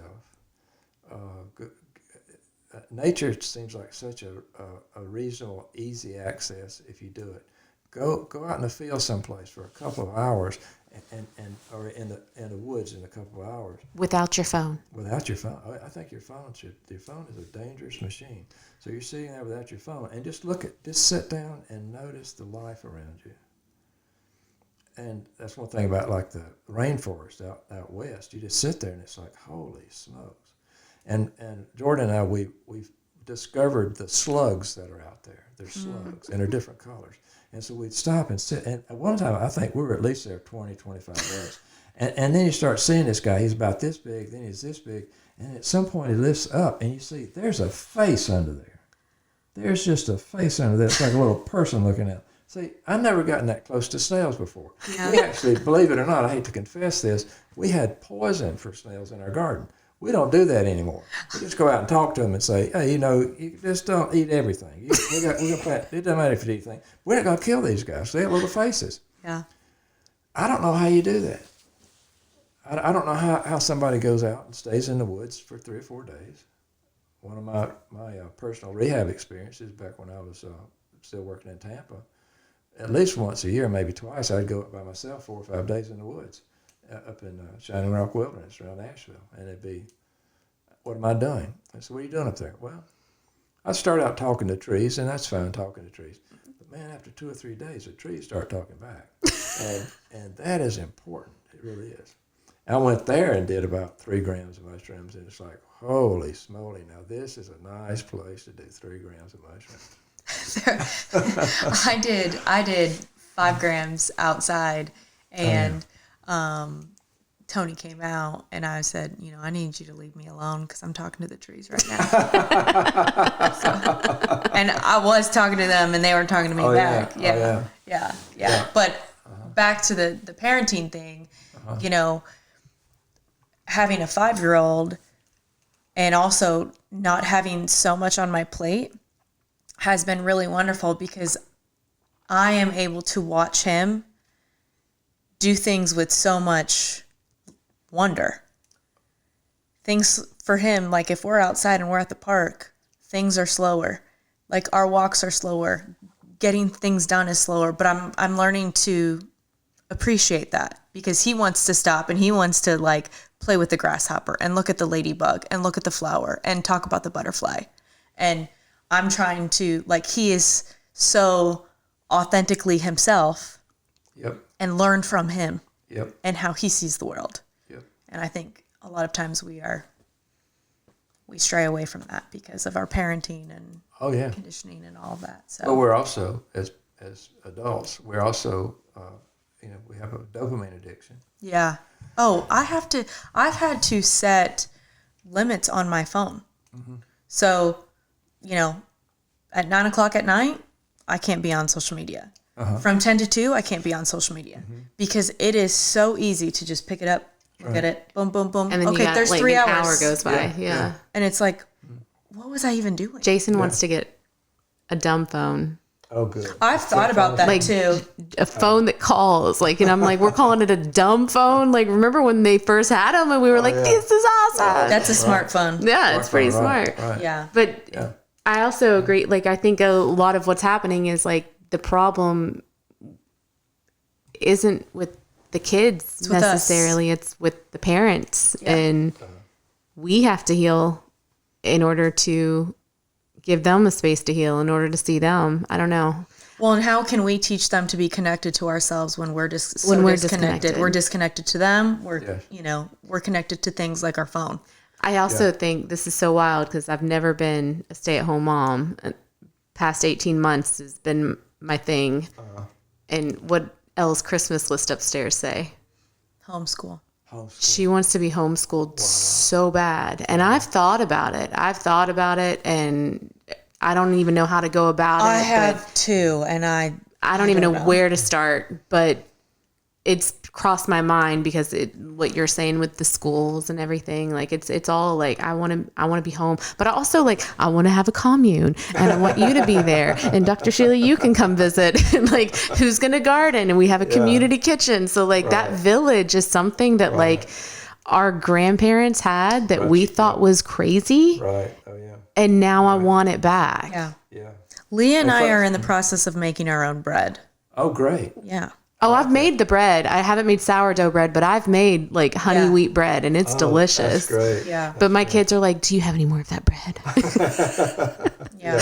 But what you're saying, you see, back again, advice, and I think you're spot on. You say what we're working with really are parents. Yeah. And so it's not like parents just got pulled into the addictive whatever's there. I mean, I saw that when I was.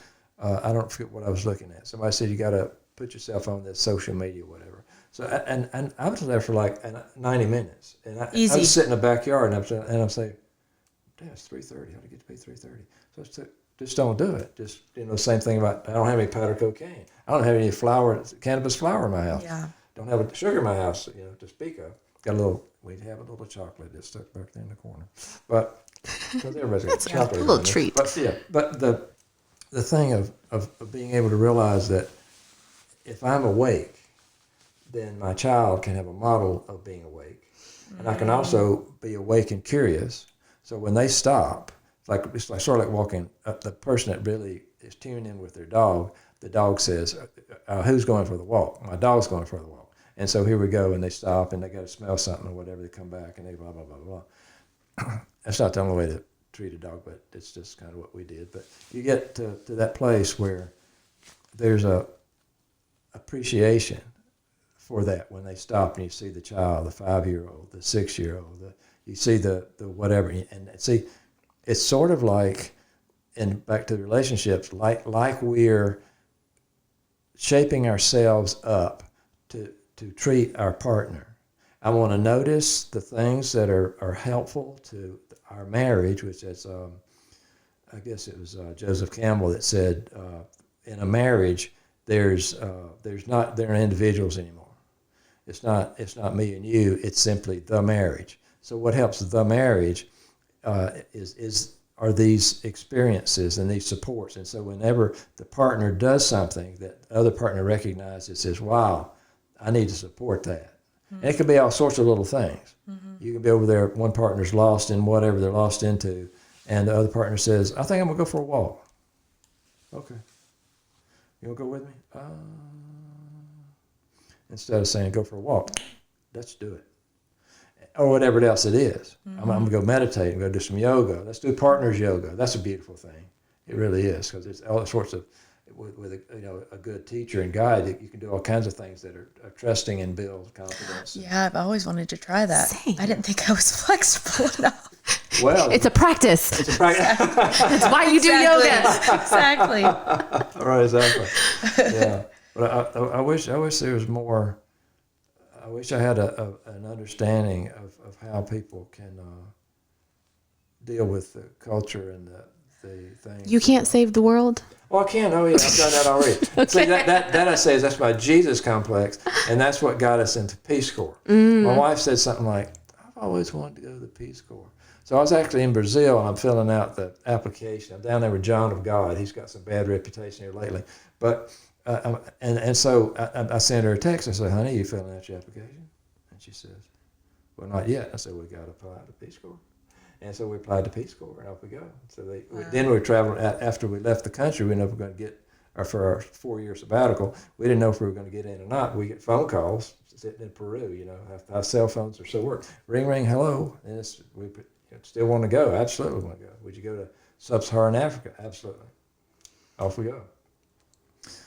So it's just you just never know. It's sort of like being able to recognize the opportunities. Yeah. And some of the opportunities are not going to be supported by the real reality in our culture. They're going to say that's ridiculous. Don't do that. I was 56. Wait 20 years, or do Peace Corps when you're 12. Or, I guess that most people there are just out of college. But somehow or another, though, planning that interest and that drive to have an actual embodied experience of some variety. Yeah. We have, with the podcast, we have both struggled with, because it's almost like if you have a podcast, if you have a business, now you have to be on social media. And so both of us have struggled with social media and feeling the pressure to show up in a consistent way. And we recently have showed up way, way, way less. Uh-huh. Like non-existent almost. Like non-existent. Uh-huh. And what's interesting about that is I think that people often think like if you don't show up online that there's something wrong. Oh, yeah. That's right. And you're not good. I've wondered that. I'm like, I wonder what our listeners are thinking because we don't post anymore. We haven't said anything. We've just kind of taken a step back and kind of focused more on our worlds, our inner worlds. Yes. Without telling them we're doing it. Yeah. But yeah, we live in a world where if you don't show up on social media, something's wrong. And it's like, no, something is right because I'm not on social media. That's right. And that's something you might, consider what the impact might be, but that might be, here's what we're doing. Yeah. And here's what we're doing. Yeah. And here's what we're doing. We're pulling away from this. Yeah. And we're plugging in every now and then. And we say, we have a handful of podcasts that we follow because we do. But I'm trying to think of, I don't know if it's anybody there's some pretty major folks out there doing interviews. And they say, someone asked them about, what do you do about all those comments that I never look? Yeah. Never look. Joe Rogan, I think, it might be, somebody's a big time person as far as podcasts go. Right. I think it may have been him. He said, I don't look at that. Yeah. Yeah. Yeah, because you could go down. We've been guilty of it where we've, especially like responding and getting worked up and and two women, two moms, who talk openly about our psychedelic use, and there's people in the space who they're like, you don't look the part, you don't look the way you're supposed to look, or and in the moment it felt like, I'm not bothered by this, so I'm going to tell you what I really think. Yes. Now looking back, it's like, you weren't even worth our energy. Right. Because you don't know me, so. Boy, that to me is so important, is to figure out what is worth our energy. Yeah. And realize that there's so many demands out there that if we don't do some of that, then we're going to get burned out. Right. Because it's sort of like, and what I say about myself is I was an activist, and I've started like Earth Save in Tampa, and we did John Robbins here and all sorts of stuff, and then active in meditation community and all sorts of stuff, bring teachers in from all over, blah, blah, blah, blah. I retired from that.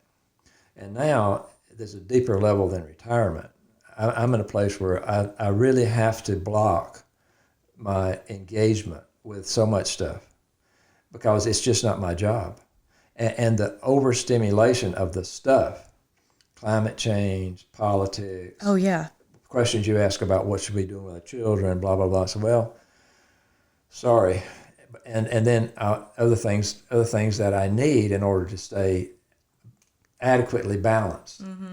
Need to go in the woods. Need to go, take trips. Need to do different things. Why are you doing it? Do that because I'm needed. Isn't there more important things to do around here?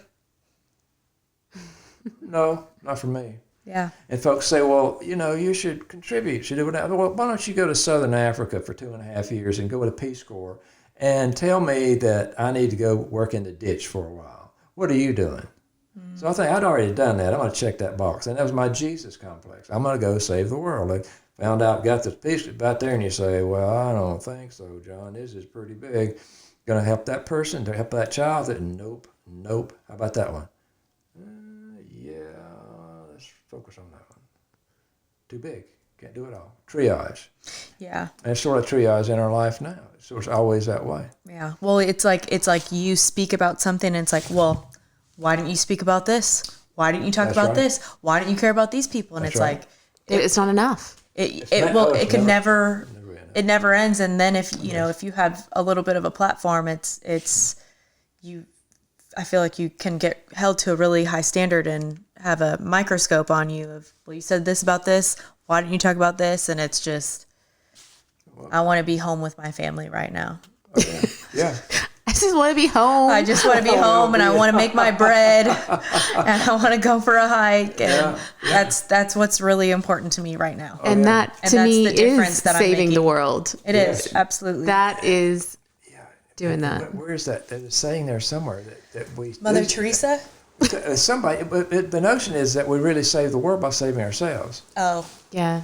And we can't get caught. See, it's another one of those... attachment issues, the cultivated adaptive strategies, whatever. Say, yeah, I'm Mother Teresa, or I'm Jesus, or I'm somebody. Well, who are you really? You're trying to act a role, and maybe it's a better role than being something else, but it's still a role. And we can't be who we are if we can't take these insights like you're having and say it's time for this to fall away. And that's why I don't want to get lost with this one, but I've been working for a while now on the notion of dying well, living in a way that dying makes sense. And one of the biggest pieces there is what we're talking about now. And that's sort of like, here's the role I'm playing, here's what's taking my energy, here's what I'm invested in, and now that's gone. Let's just let that go now. And then we have some type of period where we can have open to a transformation, insights, whatever it is. And now, okay, here comes a rebirth. Well, maybe we're not talking about, in some way it can be a spiritual rebirth too, but I'm just talking about what are we filling our time with. Because if we don't do that, then we're going to get burned out. It's not going to be bringing us alive anymore. And if we're not brought alive anymore, my simple philosophy is, it's not what we need to be doing. If it ain't fun, don't do it. I mean, it's... Yeah. Time to have more water. Well, I brought up Mother Teresa because I think it was her that said the quote, like, the best thing...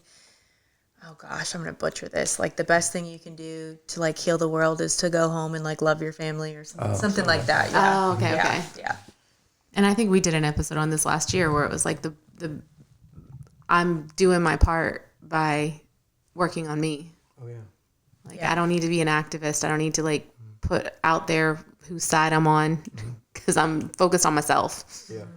Call it selfish, but, Well, it's the best thing I can do for my family. I don't think I don't see that as selfish. Again, I'll roll back. I don't know why this image is coming up. We were bounced around. It's one of those storm things. And we were bounced around airports. They sent us out to Minneapolis somewhere. We're trying to get to New York. And see, you can see, in my view, you can see some of the worst of America in those situations because people are yelling at the people and all this stuff. And so I'm coming up to this poor young woman who's been yelled at, and I'm just standing there,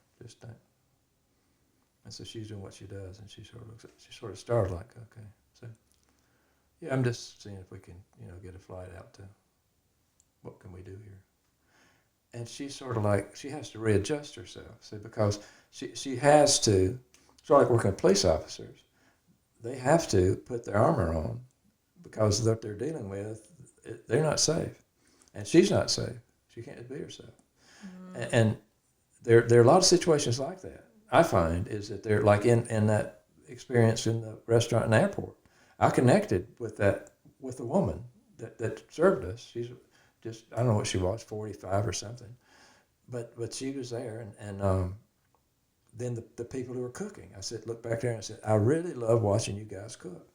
And that's not a huge big thing, but it's at least something that brings some sense of, I appreciate your sacrifice so I can have a decent meal, whatever it is. But if we free ourselves up of the things that we're thinking, speaking, and doing that are draining our energy, I think that's what naturally comes out. I really believe this notion that people are really genuinely loving. This is a loving species, and somehow we're forgetting how to do that. Yeah. And that's just spooky to me. And I see it deteriorating rapidly. Yeah. We've been back in the country now about 11 years, and I see it. It's different. It's not, people aren't as warm as they used to be. If I'm passing somebody in the Kroger, I would say, excuse me. Most people these days have no response to that. And see, if we go back to attachment issues, which you learned something about with relationships, particularly, I want to mention her name, would be Sue Johnson. And there's anything I've talked about here, I'm going to have some kind of reference on my website about it. But she shows a little video of a small child and the mother, and she interacts with the mother, and the mother just goes stone-faced, and the baby goes berserk. Can't stand it. And then you see a couple kind of acting out the same way. We've forgotten how to be open, and we've forgotten how important it is to have an engaged face, to say, how are you doing? And you say, and connect and say, welcome to our store. I had that at Costco, right? Where there is around here. And it's like the young woman, and I said, can I put the card on my phone? And she said, need an app. I said, I need an app. Costco app. I said, okay. But see, she's a zombie. She's not saying, saw it in the hospital the other day, doing some basic checkup stuff. That nurse did not take care of that man. Left him, 83 years old. He started walking around. She just walked away from him. You need to put him where he needs to be. Mm-hmm. You need to pay attention to what you're doing. Mm-hmm. And so, because she's off wherever she is. She's off wherever she's not used to focusing anymore. Yeah. And being able to, a lot of that little sidebar is about noticing the rewards where they exist.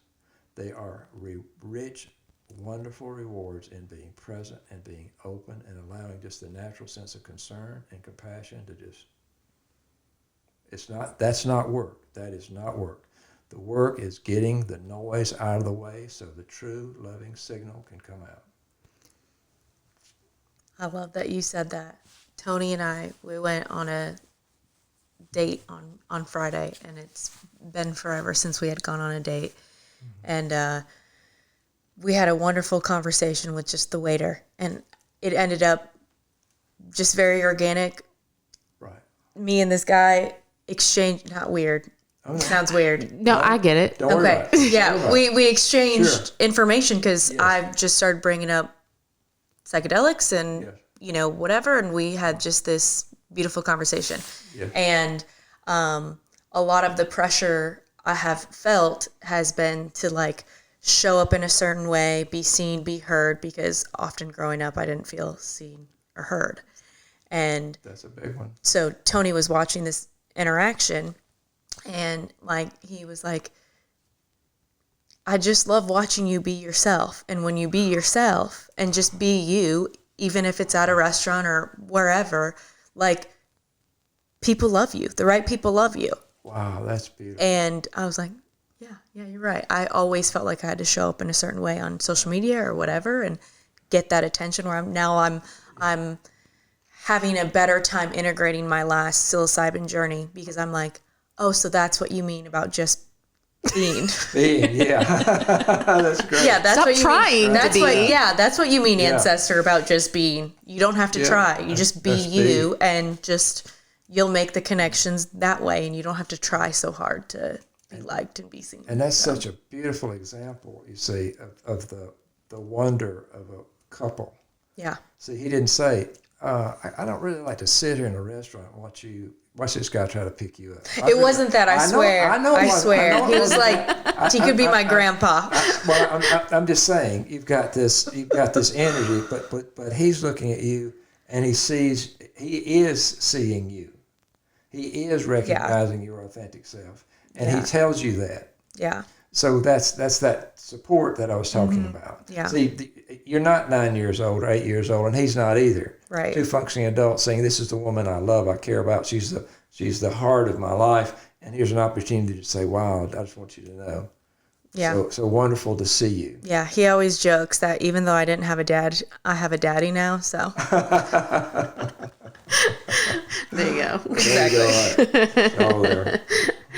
Who sees you for who you are. Exactly. Yeah. So it's, Yeah. Well, I'm blessed. That's some of the stuff we're talking about. Really, Yeah. it's kind of like reparenting. Yes. It really is. Okay. Yes. And that's what we have conversations about that. And that is his joke. He's like, listen, you didn't have a dad. You got a daddy now. You're good. And we have Dr. Shealy. And we have That's Dr. right. Shealy. Yeah. He comes in and rambles about stuff all the time. Who knows what I he's love talking your about. rambles. I Yeah. appreciate it. I love my rambles too. So.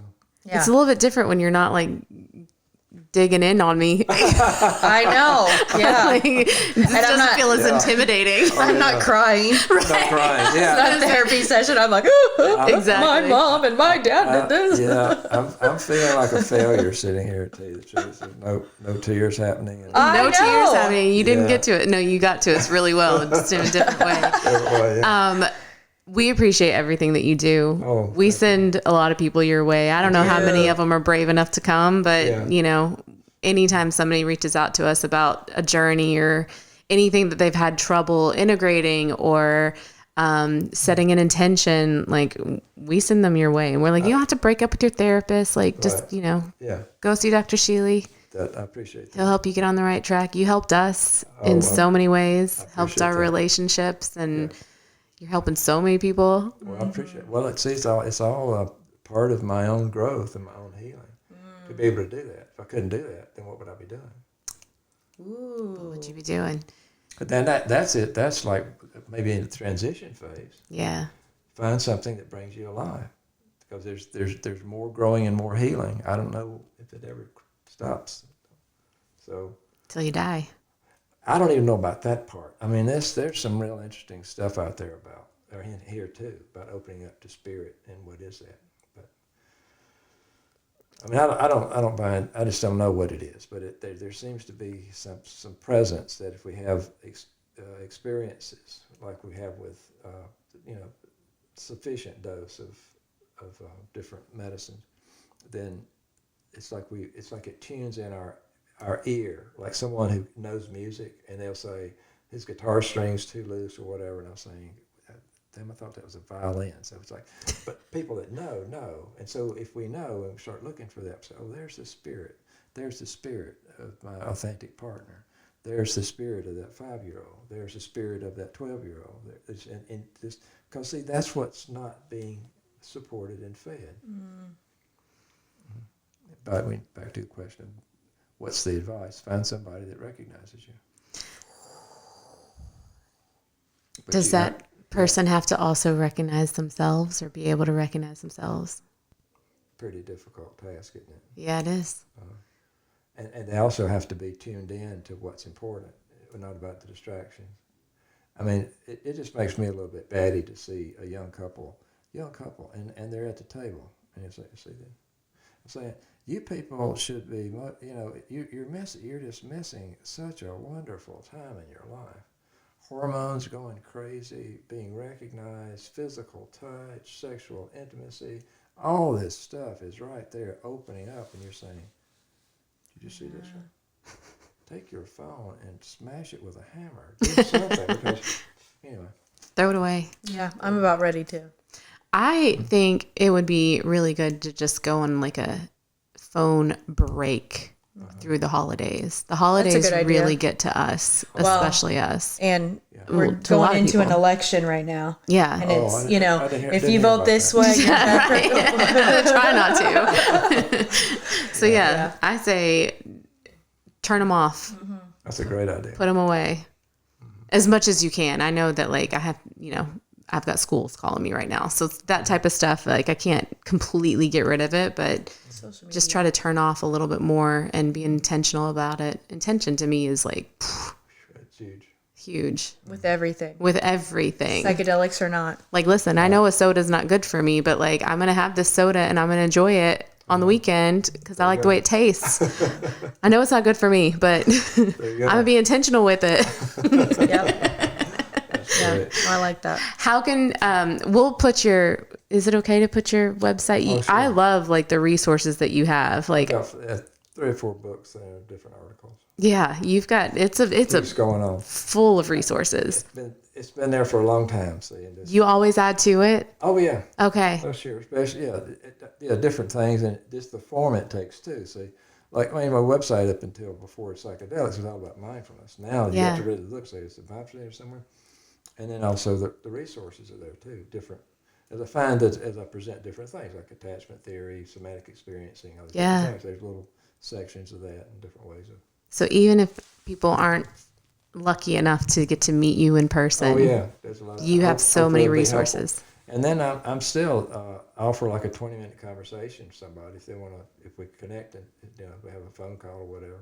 So I sent so many people his way from high school who did like a call with you from like London, Kentucky. All right. And I thought that was like so cool because she was like, it's okay that I can't do in person. Yeah. So I'm obviously not dropping names, but I was just like, oh my gosh, that's so cool. I went to high school with this person. That's great. And I do a lot of Zoom calls with people all over too. Yeah. Oh, you do? That's what she was doing. She was seeing him through Zoom. Okay. Good to know. Yeah. Good to know for our non-local listeners. Oh yeah. Mm-hmm. Yeah. Not all over the place. So here you guys go. The man, the myth, the legend. One of our favorite people. Yeah. And it's sort of an ongoing joke with my wife is I say, honey, the only thing wrong with me is my humility. I'm just too humble to be okay. Any last statements you want to leave our listeners with or us with or anything? Covered a lot of stuff. We did. Yeah, that piece about finding practices that resonate with you, that are moving you toward greater stillness, wholeness, and a deeper sense of your authentic being. Just there are all sorts of stuff out there. That can be such a powerful thing to just recognize what is a distraction and what is an enriching, embodied experience of who you truly are. Figure that out, man. Because if you don't, if we don't do that, we're lost, really. And we're all just walking each other home. I love that. I love that. Exactly right. Some Ram Dass. But I think it's like it's when someone figures it out, listen to them. I think a lot of times we don't listen to other people. We think we got it all figured out. We don't ask for help. Well, there you go. See, Mother Ayahuasca took that. Yeah, she'll help you out. All right, to all our listeners, thank you for listening. If you don't hear from me and Christine or see us, we'll explain later. We'll explain later. But we have been taking a break, and I'm sure you've noticed, but we're still here. And we're good. We're good. We're just taking care of ourselves and our families. And stay open, be curious, and we'll see you on the other side. All right.